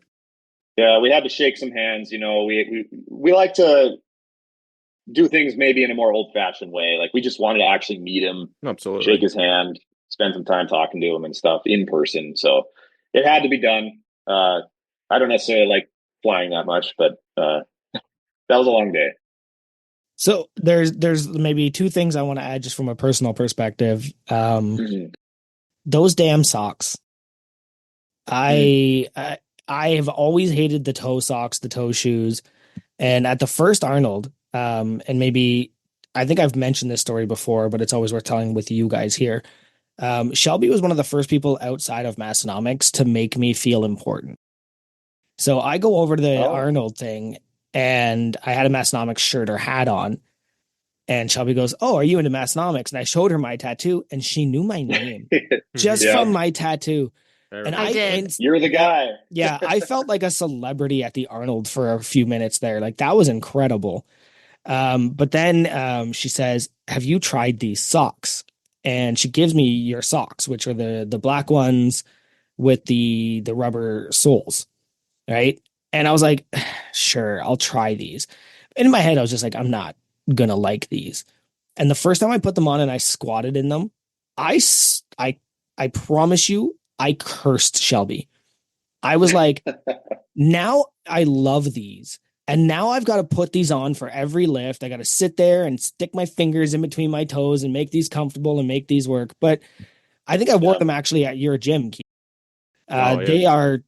They are genuinely like I prefer to lift barefoot, but sometimes you can't, right? And yeah, I was like, damn it, Shelby. Like, it was the what, no way guy. I was like, fuck's sake, now I gotta wear these all the time. And I'd be the guy that's gotta put on toe socks. So yeah, that was, that was a huge thing you guys did for me there. And I think from that point on, I own multiple pairs of barefoot shoes. And the other one I wanted to point out is Blake. It's really funny that you bring him up because like he's a ghost. Like he's nowhere on social media. He's just like this background guy that I know of, and I'm sure most of the listeners, and I'm going to put this into the Barefoot Discord when it's released. Most people don't know who Blake is, and I think that's it's funny that you were like, oh yeah, he was messaging Chris on like Instagram. Yeah. I was like, Blake has Instagram? Fuck that. No, he doesn't. Pardon my language. Yeah. Like, no, he doesn't. Yeah. It's intentional. I mean, I'm almost, neither of us really, because we have Duffin, neither of us really try to be in the public sphere. But Blake is even way more than me. He like actively is trying to avoid it. Yeah, it's good luck finding. Yeah, I think I emailed customer service because I was waiting for my Moss shoes, and they said, April release. And I think in like January, March, April, May. So in May, I finally emailed customer service, and I was like, hey, Blake said that he'd look into it, but I don't want to bother him anymore. And their first sentence back was, you have access to Blake?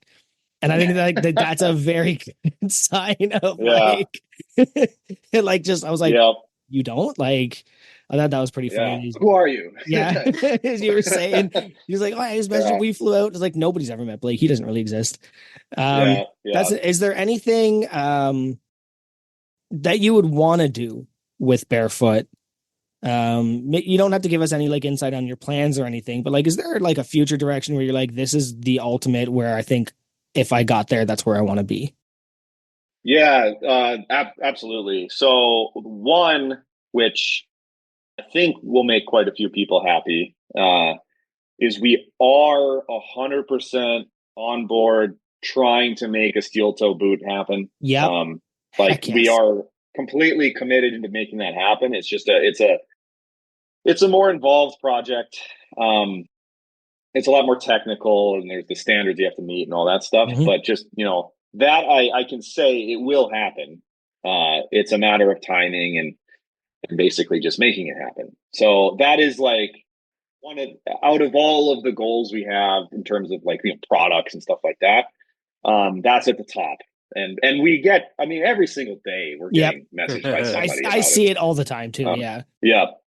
So that is at the top of the list, which hopefully can happen actually sooner rather than later with our new American-made stuff being spun up here. But actually, guys, what would be a really cool thing for us to see is if you wanted to do this, you don't have to, but we'd love to see out of the people that out of your followers and stuff like that, if they would prefer a steel toe or a composite toe. I was just going to ask you what was your because of steel, because it's usually composite's a lot lighter, and then they even have different levels of alloy. Like I've had like I don't know, it was still metal, but it was lighter than typical steel. But I could see a huge market for that if people actually wear it. Like I'm supposed to wear steel toe boots every day, and I probably haven't in 8 years, but don't tell anybody.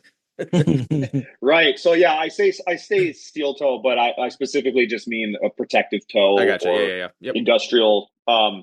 Because we're still in the we're in the process of actually deciding what one of those to go with, at least first. Maybe we'll end up with both, because we've found, speaking with some people and then speaking with boot makers, that there are quite a few, there's pros and cons to both. So we have to make the best decision on what suits like the bulk of the people that we want to serve.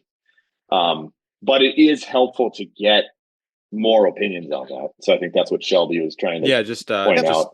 DM us later specifically, like the poll you want me to post, and I'll throw that up next week. No issue. Yeah. And then, I mean, there's a whole lot of directions that are a lower priority.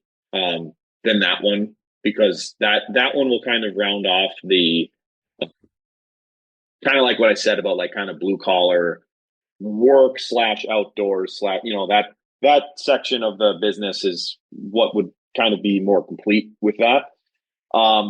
We have stuff and like some thoughts on a more dressy products, which is also an underserved market. So, basically a dress shoe is what I'm talking about.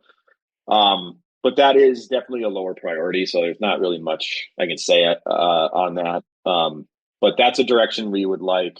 And I mean, there's a lot. There's kids' shoes, which we also know is majorly underserved. I've been trying, man. Like my kid keeps saying, he's like, I want barefoot shoes like daddy. I want barefoot shoes like daddy. He's 5 years old. And like everything is from like 12 and up.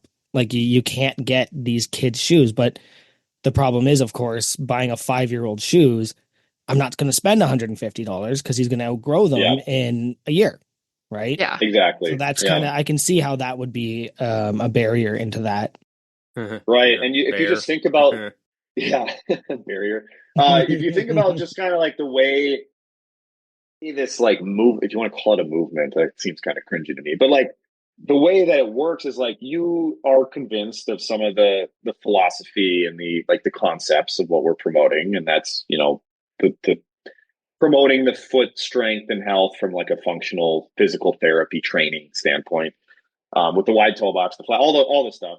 And then you think about, okay, these people, like their feet, they're fundamentally transforming their feet. Most people can't really go back to normal shoes after they've worn ours for enough time. Not a chance. But these people, lots of them have children, and they're fixing their own feet, and then they're seeing their child start to grow up, and then they start to wear normal, Nikes or whatever. And they want to try to get the benefits for their children. And that's where there's massive potential there. It's on the to-do list. But there's not a lot of headway being made on that at the moment.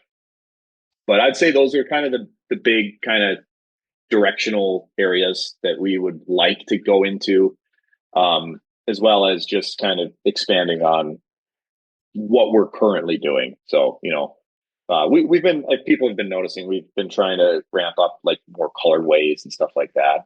My moss green shoes are my favorite shoes. Right. Yeah. Yeah. Those moss with the wine colored laces, they're my favorite thing. Yeah. And it definitely is a bit of a movement.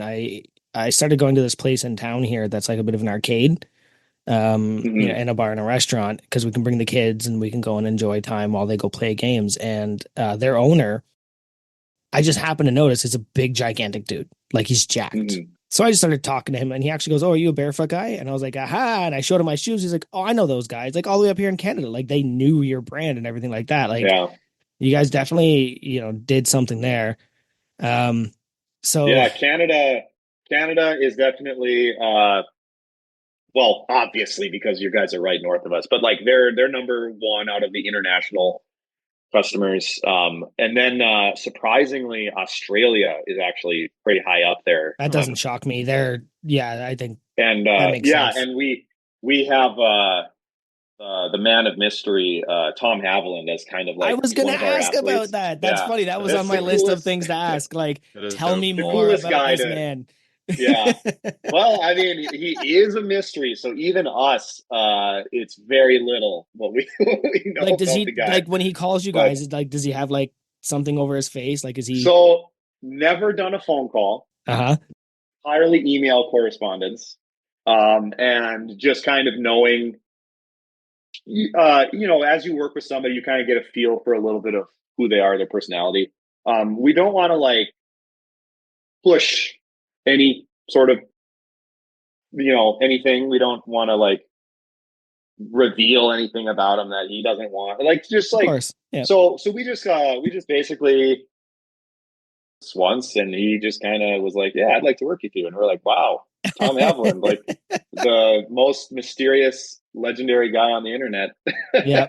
for a while there, he was just monumental growth. I mean, he was, but yeah, he took kind of the strength internet world by storm there for a bit. Yeah, for well, sure. because he's like lifting logs and jumping. Like this dude is gigantic. Anton up here at Pure Muscle, he's one of your guys now too, right? He works out of the gym just around the corner from my workplace. Oh, really? That's cool. Yep, Sam Bellevue, I think she's also Canadian. Yep. Sam and Maxime, yeah. So you guys definitely up here, but I think it's time for some silly games. Do you mind? Go for it. Let's shoot. Okay. That was a lot of Ryan talk. I'm going to move over to Shelby if that's okay. I'm going to do a Mount Rushmore with Shelby. Keith, are you all right with that? Yep. All right. I want to hear your Mount Rushmore of 2000s dance club songs. Oh, okay. Okay. Okay. You know, I haven't listened to that podcast yet. It's it's okay. It's okay. I basically listened to like they've cherry picked the Tanner episode, the big Dr. Jake from State Farm episode, and then maybe a couple more because it's just in my feed now. But it's I don't know, a lot of talk about this topics. I'm like, okay, I'm bored. But there's still good content. It's just, it's an acquired taste. I think I'm still acquiring it. Yeah. I mean, there's also a ton of podcasts out there, but anyway, I'm just stalling. So, I'd say Every Time We Touch by Cascada. Okay. You guys know that or no? I had to think about it for a second, but I'm fairly certain it's in my head. I had a playlist on about, it's funny, without even seeing these notes, I put on a random like Euro dance 20,000s or 90s. So that probably was on there, and I'm kind of thinking about it. Yep. Yeah, if you heard it, it's the Every Time We Touch, I Get This Feeling. Oh, okay. Yeah. Every time we kiss. Didn't Electric Callboy just cover that? Oh, maybe. Yeah. I don't know who that is. I think they did. They did a dance metal version of it. Okay, yep. Yep. Sweet. So that's definitely a bop. I don't think you can not put Baby One More Time on there. Yep. Britney Spears. Yeah. 2000s dance. I think this one would count. Hips Don't Lie by Shakira. Heck yes. So yeah. I think Shakira's it should underrated. count. Shakira's underrated for sure. For sure. I was so excited for her to do the Super Bowl. Although, like, they need to let's pick like non-pop people for a little bit to do the Super Bowl show. Like, yeah, that'd be nice. Get some country back in there. Metallica at Super Bowl would be dope. That would be incredible. Yeah. That would be incredible. Yeah. Or I have seen them live. They are good. Yeah. Or even like AC/DC just a few years ago. That would be sweet. Yeah. But yeah. Yeah. No. So, but was happy to see her at least because I love her. And I'm not sure if this would count as technically dance, but I have to. Party for Two, Shania Twain. It is 2000s. It is 2000s country, but it's pop country. So I'm including that one, even though it's technically not a dance hit because she's a queen. We'll allow it because it's your game. Sweet. Absolutely. Brothers are encouraged. Keith, do you want to do an FMK with Shelby, or do you want to do? I'll just go to Ryan because then we're already at 2. So for us to carry on, I think this is going great. Let's go. Yeah, I'll just do FMK with Ryan, and then we can move on to unpaid probably. Oh, I had a Mount Rushmore for Ryan after your FMK. Okay. Okay. Okay. All right, Ryan. So at Fuck, Marry, Kill FMK, previous jobs. So plumber, sanitation worker, dental lab tech, FMK. Wow. There were a lot of ones about your shoes, but I didn't want to have you shit on your own shoes. So I was like, this is a good one. Yeah. Appreciate that. Kill the sanitation worker or job, whatever. Yeah. And actually kill the garbage bin. Kill all the garbage bin. Yes. We'll just all be hippies with compost heaps in our Yeah. backyard. I have like 7 compost heaps. I would say marry dental lab tech is what I was for a bit, because that's pretty solid career, stable. And then fuck it was I don't know if you said plumbing laborer, but it was a laborer for a plumbing company. Gotcha. That's fair. That's how I go. What's a dental lab tech? Is that actually the person that cleans your teeth, So, or is it something completely different? Basically, so I mentioned a lot of my family are dentists. I worked in the clinic, but like basically I was making people's retainers and making those plaster molds of people's teeth that they make. Well, that's I was making those. Yeah, that's up your alley with the engineering aspect. Then that's pretty cool. Exactly. Yeah, it's the most Yeah, because nobody wants to be being a laborer for a plumber is like, it's all right, but I would definitely rather sit in a lab and work, still get some blue collar work with a lab coat on. Right. Yeah. All right, you got a Rushmore for him, Joey? I do.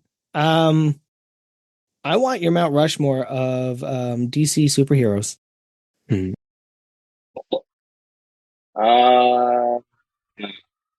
Yeah. So superheroes. Okay. You know what? Yeah. Entities. So characters. They don't have to be a hero. Yeah. Just anybody in the universe.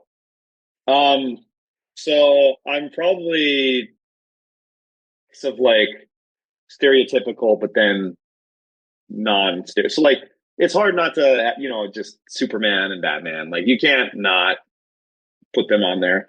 But one of my favorite characters is Lobo, who is kind of a more obscure character. He's the space cowboy.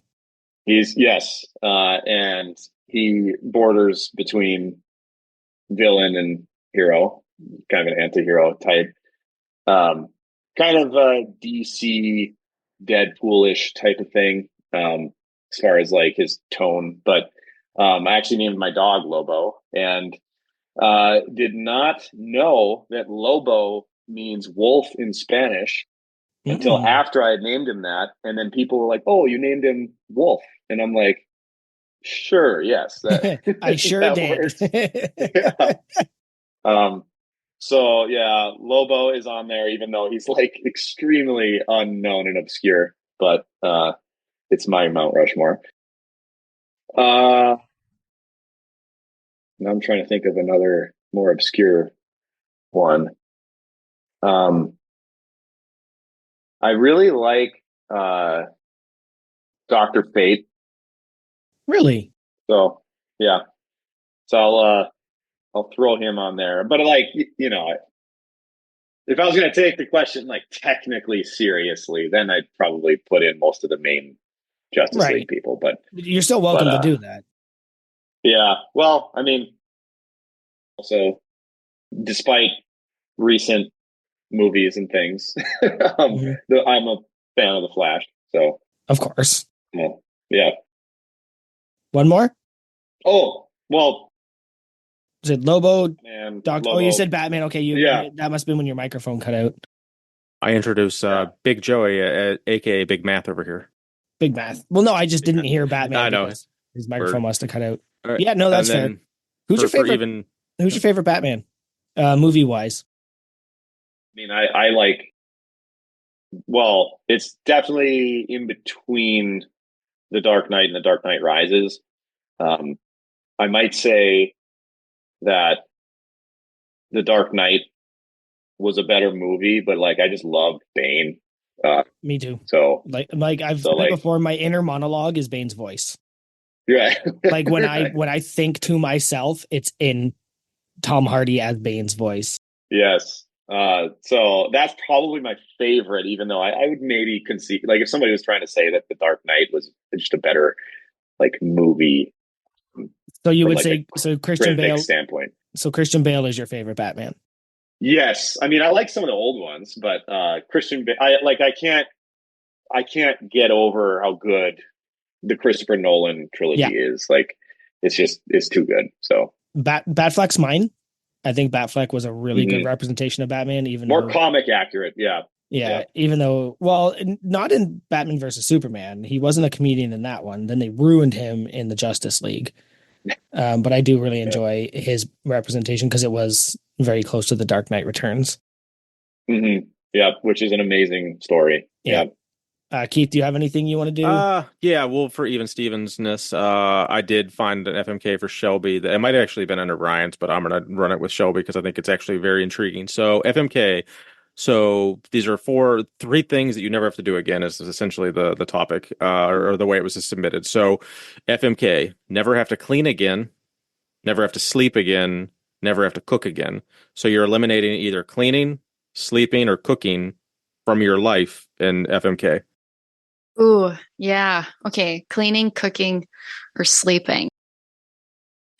Also, I heard a take on FMK, fornicate, elope, and I don't remember unalive it's the PC version of FMK. It's the TikTok friendly one. Yeah. Play. Oh yeah. No, it's I didn't know where that was from, but I thought fornicate was funny. It's a great word. That's an underrated word for sure. Nice. Anyway, but I think never having to sleep again would be incredibly helpful towards, just life, just being able to be well rested all the time without needing to take the time to sleep. But I think I'm going to have to fornicate that one. And I'm going to have to marry never having to cook again. Because it's not my thing. I do it because I have to. And Ryan cooks in the house more than me. And if I never had to cook again, not saying that Ryan had to cook, but say we just hired a master chef or something like that, that'd be amazing. So yeah. And then, I'd kill never having to clean again. Cleaning is satisfying and fine. So who cares? It's fine. I'd rather never have to cook and never have to. What was the other one? I already forgot. Sleep. Yeah. Because eliminating sleep was kind of you gain that extra 4 to 8 hours of sleep, I guess, depending on how much sleep you get back in your day. All right. I have love sleep. So one last question before we start to round this out. And I did put this into the Discord for Bearfoot. And this one comes from Big Zach, who I think is also Massonomics crew. So it's kind of not fair, but would you consider selling just the soles? Because he would like to put the Bruin soles into his Ursas. Oh, wow. That's I didn't see that connection coming. We have explored that. So I guess, straight up answer to that is we've explored it, but kind of the logistics of it don't make a whole lot of sense for us to source that exact outsole. But I have, and actually he could reach out to us. If he's serious about this, he could email us and ask our customer service about this. But we have, and he could mention that I heard this from me or something. But we have a pretty solid, it's a great outsole alternative that you can buy in sheets that if you wanted to resole Bruins, or I guess in his case, he wants to put it on his actual Ursus, which is, I've actually never even considered doing that. But it's a thicker, better outsole than if you're trying to get something thicker and more sturdy. You can order sheets of it, and it's Vibram brand, which is the premier outsole company of the world. And if he was interested, he could reach out to us, and we could point him in the direction of where he can get that. This Fraken shoe that he's talking about is kind of the Ursidae, isn't it? Kind of. Well, I mean, that if you wanted a heavier shoe, that is basically the Ursidae, which I guess maybe is worth mentioning, is kind of a new product. We just got that in. is a light boot, or you could say a heavy shoe, but it's much closer to a boot in terms of like how the outsole is and everything. But the fit is quite similar to the Ursus. It's suede, isn't it? It's an oiled suede. So it's like cool looking. I mean, I'm biased, but it's got a cool character to how the surface looks on the. It's like this, got texture and depth to it. It's more, because it's oiled, it's way more water resistant, and then the inside is also lined fully with leather, so it's a lot sturdier and like more durable overall. Even though it is still suede, but it's like a much beefier and sturdier material. All right, there you go, Zach. I'll make sure I post this in the Bearfoot Discord and bother our new friend Mel. Yeah. Shout out to Mel. No, she's been amazing in there, actually. So I'm sorry we didn't get to talk more about your dogs or the hunting, or you got your barefoot archery, your barefoot hunting. Like, there's so many aspects that we just didn't get to touch on, but I also don't want to do a 4-hour podcast. The two-person episodes are a little harder to like hit. Like, so I will thank you guys did some self-submissions, and you had some family and friends self-submit or submit for the questionnaire. We're gonna like Joey said, we're gonna skip a lot of it, but really appreciate you guys actually submitting that. We never really know what we're gonna get into, and we wanted to definitely hit on barefoot a lot more maybe than like the individual people, but I think we did a good mix of both, and very happy with how this is coming out. Yeah, well, if you ever run out of people to bring on the podcast, we'd come on again. There you go. Individually, maybe next time. Don't threaten me with a good time, because there has been times where it's like an hour before show and I'm texting people going, hey, I really need somebody tonight. It'd be cool to do like an all chocolate chip roundtable sometime. Because we have had like 5 or 6 roundtable or 5 or 6 chocolate chips on so far. That'd be kind of cool. Just give us a break. Yeah, that's all right. Keith, what's next? So we got this little game called Unpaid or Underrated. So similar-ish to overrated and underrated, but instead of overrated, we supplement it with unpaid. So if anything you don't really like, we're going to call unpaid. Anything you think's pretty cool, go underrated. So I actually forgot about this. Going to give you some topics of the game. You were ready to do the affiliates and close. Well, that's why I was going to like 10:43. I was like, it's been 2.5 hours. We've got another. We literally got another. This is going to take us 20 minutes to get through this, brother. Let's go then. All right. So it's kind of hard because I cherry pick some stuff out of each year submission. So if you think it's for you, answer it. If you both want to answer it, feel free. If you know it has no correlation to you, just don't say anything, I guess. So unpaid or underrated. So this is a local Fargo business in the gym equipment realm that you guys should be familiar with. So PRX, what do you think of PRX? Yeah, unpaid or underrated? Yeah, we probably both can talk about this. So PRX was actually started in Fargo, and I have like my parents have home gym when I used to live with them. We have home gyms at our lake home, which otherwise doesn't have a nearby gym. We have home gyms at our lake home, and we have a home gym in Arizona. Both of them have PRX racks in them. And that's because like the space having them fold in and stuff like that, it's great. That being said, I was so like, I'm a classic Midwesterner. Like if something comes out of North Dakota, there's not many things that come out of North Dakota. So I'm always like, don't have much. North Dakota company, this is amazing. And so I've always been like, PRX coming from Fargo, that's so cool. And then they they do the thing with whatever those lever arm stuff was, and got like quite a bit of flack for that. And I did actually listen to their little redemption, tidbit that you gave on the podcast last week. I was actually listening to it today. So I'm glad they maybe mended. Yep. That. So fences have been mended. It seems like the guys that were scorned, they seem to be happy. So I don't have a dog in the fight anymore, because the guys that were basically ripped off ish adjacent, if you will, have been in works to partner to some extent or be part of future endeavors. So they're all seem to be copacetic. Yeah, that's cool, because I mean, me and Ryan kind of talked about this, but when I found out that like Kaizen and the other guys, I can't remember, Vendetta. Vendetta, thank you.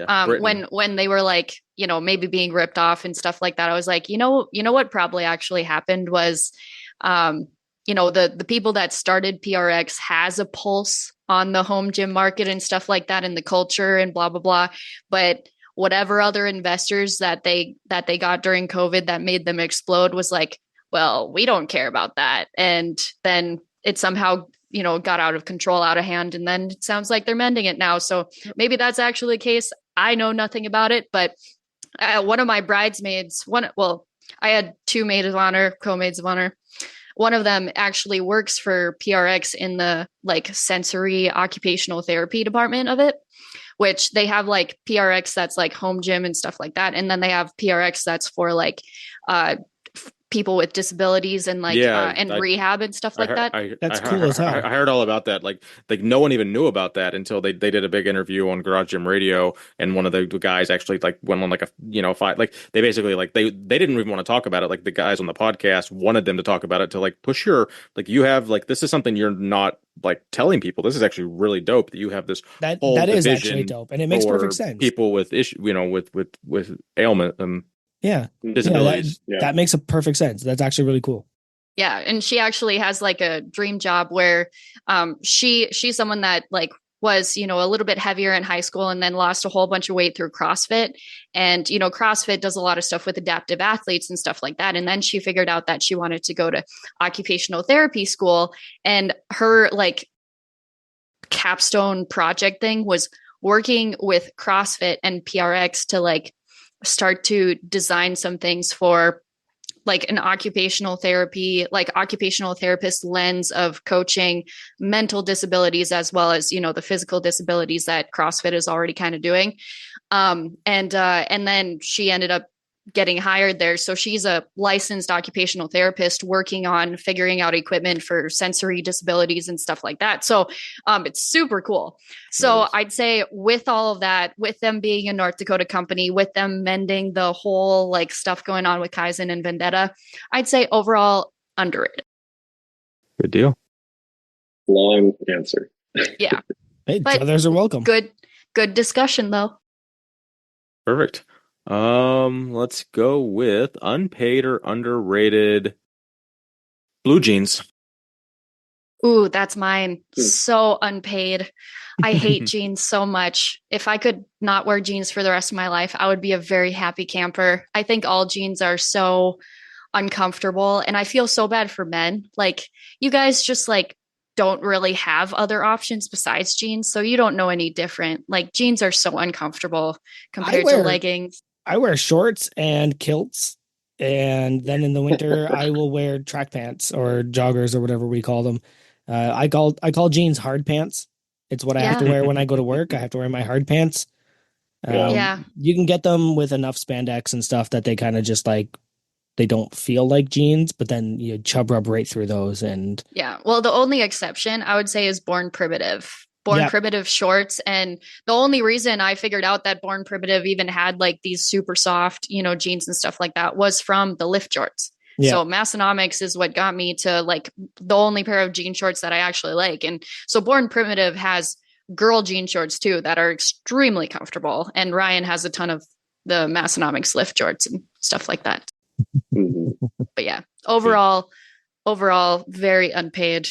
Yet the Massonomics lift shorts are definitely underrated. Good answer. All right. Last one for me. I'm going to go with the Crumbl Cookie. Ooh. I would say underrated because it's fantastic, but we've had so much of it that it's losing its luster a little bit. And it's also just kind of blown up, so everybody's having it. Yeah. So it's hard to say it's underrated, but I am saying it's fantastic. It's kind of like evenly rated now. No riding the line. You can't ride the line though. It's underrated then. Okay. All right, underrated it is. Do you want me to do the next one, Skeeth, or do you want to keep going? I mean, we don't have to answer all those. If you want, I can. If you want to, I'll take a few. I've done most of the talking, so feel free to do. Yep, I got one more. So this one's unpaid or underrated. Fargo, the movie or TV show, however you want to interpret it, or if you have answers for either, or. Ooh. Yeah. So actually, I haven't seen the movie, Okay, which is weird because I'm living in Fargo. it's a little But older too, though. season one of the series, underrated. It is fantastic. Yeah, It is. It was awesome. season So one was the best. I think they're on like I think season 4 or 5's coming out, but they're all they're definitely unique. Very some of them take some weird twist at the end, but it's all I've enjoyed all of it myself. I don't think I've seen it. So I'm It's underrated it's for on sure. FX. Also, being from this area, it is like it adds another layer of Oh, for sure. to Yeah, it you always because have of to. their like representation of how we are up here Mhm. is hilarious. I feel like we've had a few guests on from Fargo, I believe, or at least a couple, right? Because Dave and Yeah. Katie, right? But Yeah. like, yeah, they feel like you guys. I don't know if I'm like immune to hearing different accents now, maybe because I'm like assimilated to like my friends all talk different. No, they But don't. you guys do not No, have nobody has. the Fargo twang that I Right. like.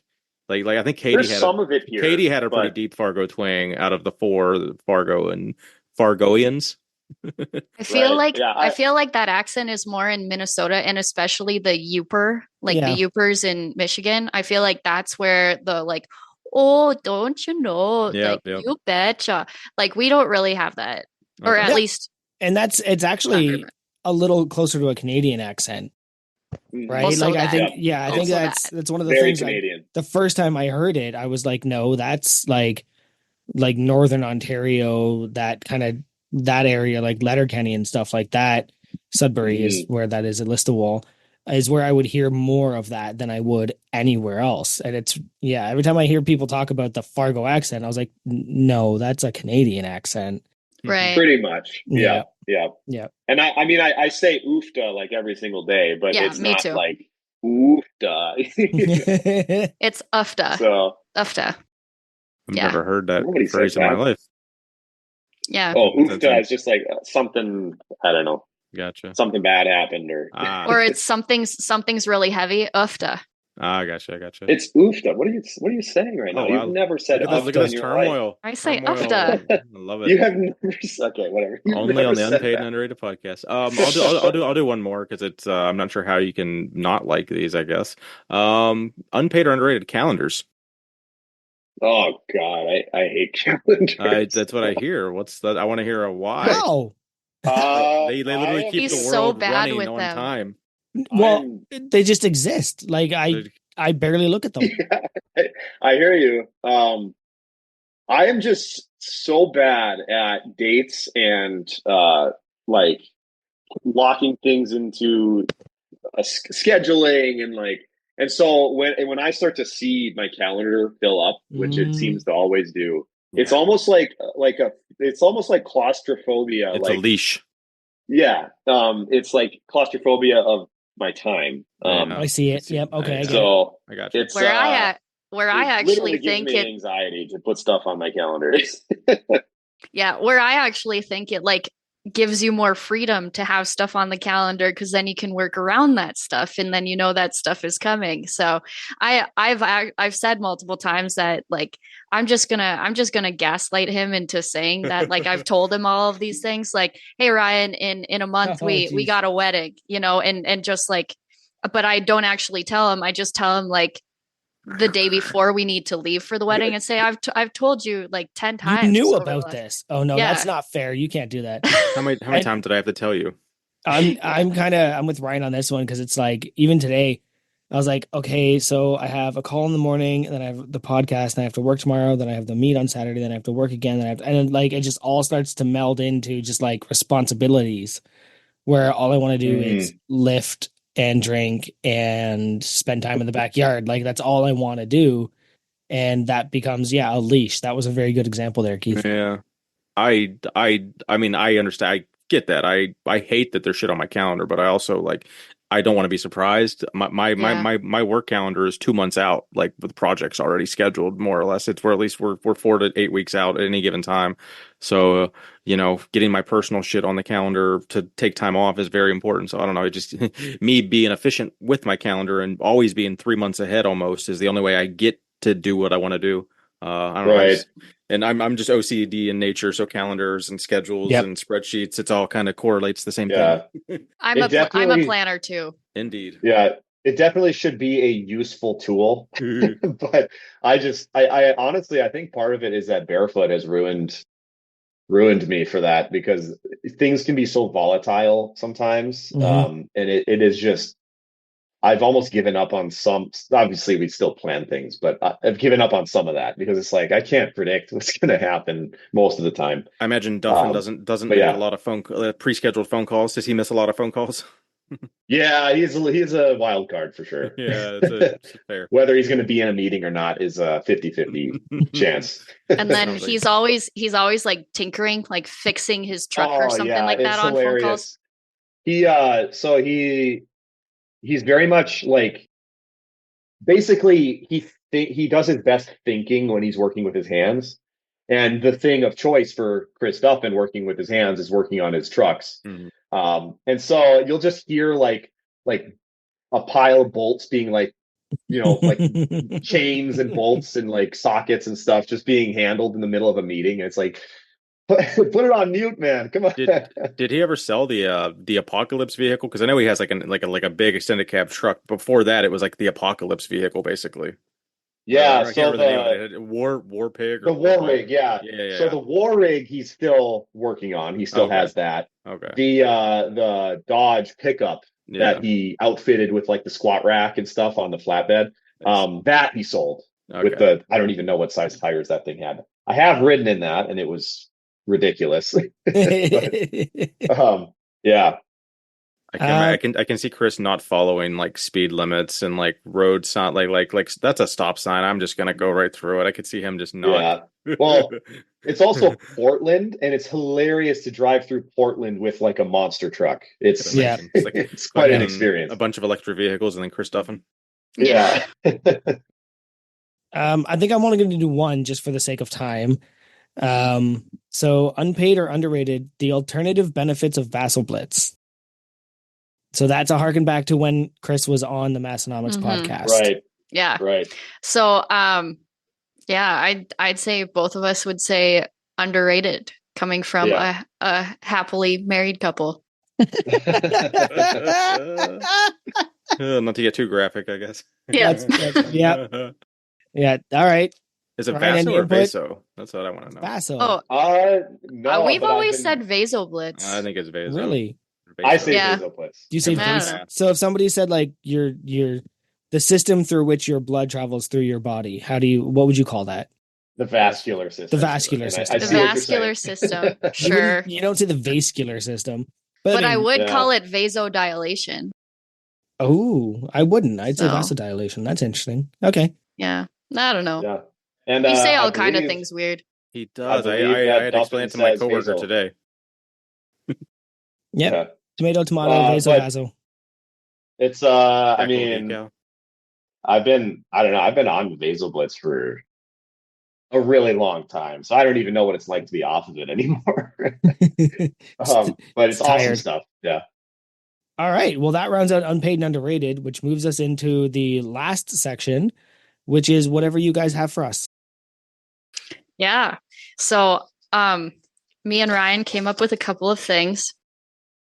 We'd like to hear, just like I wrote the fan fiction, actually, that would eventually become the Ursonomics, and also was able to name the Ursonomics that was at the Arnold last year, not this Arnold this year, but last year when we kidnapped Tanner and Tommy in our in the back of the van. That's when I just was like, Ursus, Massonomics, Ursonomics, and they're like, we actually really like that. So just like I created the fan fiction for what would eventually be the Ursonomics, if you could design a barefoot shoe, what style and colors would you choose? Could be a style that exists, or it could be a mixture of styles, or a complete Franken shoe to come up with. But if you could pick any colors and mix of colors and styles that you would like, what would it be? I'll go because I know I have less experience in general, so I would go with like the way my only experience is the Ursonomics, and it's dope. It's replaced my deadlift shoe of choice, and I will deadlift in that shoe until it dies, and then I want to like badger you to make something similar to it. But I would do that shoe in black and orange of some variety for that's my gym theme color. So that would probably be my answer because then deadlifting in those to where I could actually like the end goal would be I'd love to have a powerlifting kit that was just black and orange, and it's so like it's impossible because you can never like find once you find the brand you like, no one ever has the colorway that you want. It's like fuck, so you end up with that like would be a cool shoe. different variations of red and maroon and different blacks, and it's just nothing really matches. But yeah, that would be my answer for sure. Oh, that's good. I wish I had this like in advance. So I do podcasts. No, that's true. I do prefer the low tops. I do have a pair of the high tops. Morgan bought them for me for Christmas. She said they'd look better with the kilt, right, rather than the low tops. But I do prefer the low tops in general, just because I like the ankle mobility and I don't like having to tie my shoes all the time. I'd probably go with an indigo color. Because that good deep dark blue is always attractive to me. Maybe a stitching or a lace that's a bit of the opposite, like a light green. I think is something I would wear. Maybe I would appreciate that, like the indigo with the light green, or even the purple with the light green is something I would do. But I think that those are good colors. It would be. That's the shoe I would design. And the new soles. I like the old soles, but the new soles, as much as it took some getting used to, I think we talked about this at the Lift Hard Live Easy. They are significantly better. You're right. They're different, and I wasn't prepared for them, but I think the new soles would be better in them. I think that's the insoles you're talking about. Yeah, the insoles. Yeah, the suede insoles. Yeah, for sure. And I would prefer to not step in gum in them. Right. The ongoing joke is every time I buy a new pair of Bearfoot shoes, I step in gum immediately, and it's impossible to remove. Oh man, Canada needs to figure that out. Freeze it off. Like I think that's like literally how you're supposed to get gum off the shit. They have like the liquid nitrogen. Ban chewing gum. Fuck. Well, yeah. People that spit their chewing gum out in the sidewalks are douches. Yeah. Or in the gym. I mean, we didn't touch on that, but I own a couple gyms here in town. Yeah, I was going to ask you about that. I've literally found gum in the middle of the gym. It's bozos. Like, who are you? Bozos do that. We've actually taught my son now, if he sees somebody littering, he calls them a bozo. Like, don't do that. Should. Yeah, like that's bozo shit. Don't litter. Don't spit your gum on the sidewalk or in the gym. Ew. Yeah, so dumb. All right, good question. Yeah, so that's a main question. And then I have like other stuff, but we don't have a lot of time. So I just want to bring up one thing. It's actually, I think, the best thing, in my humble opinion, to come out of North Dakota, other than Bearfoot Shoes, of course. And that would be, do you have any idea what chippers are? And if you don't, I'd like to hear what your best guess is. I do not, and I'm assuming it's a food. It's probably not that smoked meat Joey was talking about last week, but let's. Those are pepperettes, you weirdo. Do you also guys meat sticks or pepperettes? Do you guys know what pepperettes are? Sorry, brief hearken. Like poll results. Like I don't have them in front of me, but like 87% of the people didn't know what the fuck you were talking about. Yeah, because you're American. Yeah, what word? What word is that? So in Canada, meat sticks, like the dried, cured, we call them pepperettes up here. We always have. Pepperettes. Yeah. Yeah, no, we don't. What we would call them is and like if they're made out of beef, it would be beef sticks. If they're made out of venison sticks. Yep. Nope. Well, actually, what's funny is we almost call all of them beef sticks, even if they're not. No, that's just another case of American exceptionalism. You guys are just like, you're wrong. Like, no, this is literally what we call them up here. I'm not wrong. This is what we call them. I don't hate it, but it doesn't make sense because there's no peppers in them.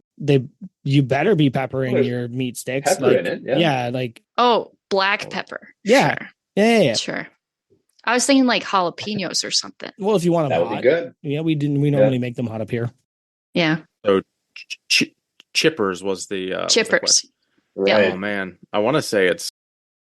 I mean, like obviously it'd be like, oh, it's a type of chip, but that'd be giving it away. Nope. So like, It's food for sure, but I have no clue. I'm not I'm even gonna going to go venture a guess. I'm gonna say something caffeinated. I don't think it is, but that'd be kind of cool if it was, because then we'd like, it chips you up. But I don't know. I'm like, let us all know what it is. I'm lost. They're chocolate covered potato chips. Oh fuck! I'd destroy those. Oh my god! I need a bag Yeah, of those. they're amazing. incredible. Yeah, They're incredible. Oh, I love like that mixture. Oh man. We up here Damn, I need at Costco, we just got the Reese's peanut butter dipped animal crackers. Oh, I haven't tried those yet. Oh, Are they good? the calories are just ridiculous. Like you eat one and you're done your macros for the day, but they're pretty amazing. So we do have those up here, but I don't think we've ever called them chippers. Are they actually labeled? Yeah. So, is the bag actually say chippers, or is it just lingo and like a bunch of different brands make them and just call them chocolate like? It's only potato small. It's only like a small chocolate confectionery. like basically small local confectionaries that make them. Yeah. There's not, as far as I know, there aren't any big nationwide brands that make them. So Is it a ruffle? Like basically like a ruffle style chip, or is it a ruffle style ruffle. chip, yeah. Okay. Yeah. Because like chocolate covered pretzels are amazing. So like a chocolate covered ruffled chip would be pretty fucking amazing. I think like that sounds. Yeah. amazing. I'd debate the pretzel part, but He does not like covered- pretzels. What? Okay. chocolate covered potato chips, fantastic. Oh. And is it like cocoa dusted, or are they like dipped in chocolate? We're talking solid dipped. chocolate, yeah. Talking so dipped. So like a one handful is like 2,000 calories. Oh yeah, Probably. Yeah, you're not Yeah. eating more than like 2 or 3 at a time. You'd just be. This I think I isn't- gotta- This isn't a snack. It's a dessert. No. Okay, yeah. It's a someone needs to- candy. we need someone to sponsor the podcast and get us a bag of those. That sounds pretty damn good. Yeah. Yeah. We actually thought about bringing some to the Lift Hard Levizi, but it would be like we'd have to bring so many for everybody to like have a try, melted. you know? They would have melted. And they would have melted. It would have been, It would have been yeah. so it would have been bad. a bunch of chocolate at the bottom of a bag of chips. Right. Yeah. Yeah. So, but at some point, and Chris Duffin also loves them. They brought a box of chippers to like some Mhm. event, and he just like housed them all. Yeah, I can get them Yeah. up here. Actually, I would gotta you try call that. them that? Yeah, absolutely. You could probably call them decals. So that's probably like the pride of North Dakota. That's Other good stuff. maybe other than Dot's Pretzels, which came from a very small town, Velva, North Dakota. If you've ever had those, that's the other cool Maybe. North Dakota product. Yeah, Dot's Pretzels is huge. They got bought out by Hershey's. I know of those. Yeah.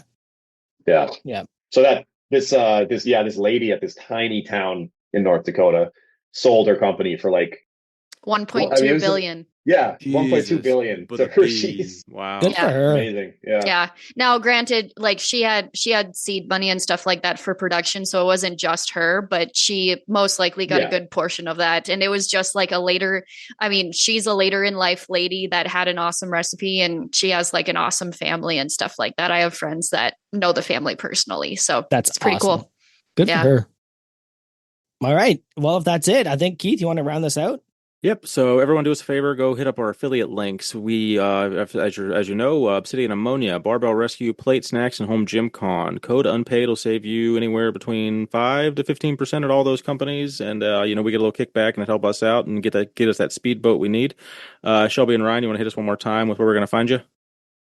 Yeah. So you obviously go and follow Bearfoot Shoes, bear like the animal, rar, and then my Instagram, if you care to follow me, is at GRABANLIFT. That's grab and lift.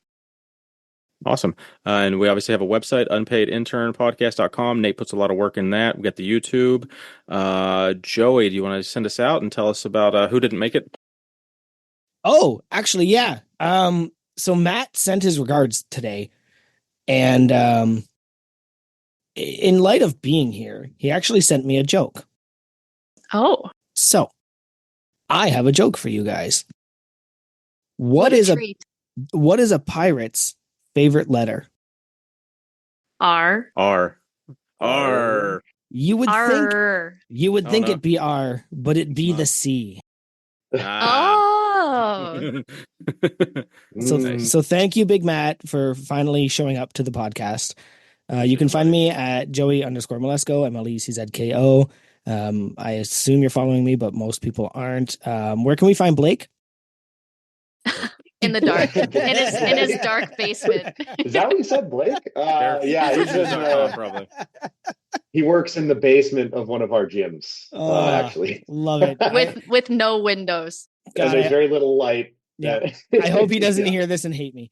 But beyond that, don't forget to join the Bearfoot Discord. A lot of great help there, a lot of great support, especially if you got customer service questions. Mel has been amazing at answering anything that we have. There's also a lot of giveaways in the Discord. While some of the affiliates on Instagram are giving stuff out, there are usually monthly giveaways in the Discord. So please join us there, and just another really avenue to talk to me sometimes. But beyond that, Keith, you want to round us out, buddy? Yep. Big Keith, Keith Honeycutt 73 on Instagram. Go follow my Orange Gym, the No Wine Cellar, and we'll see you next Tuesday.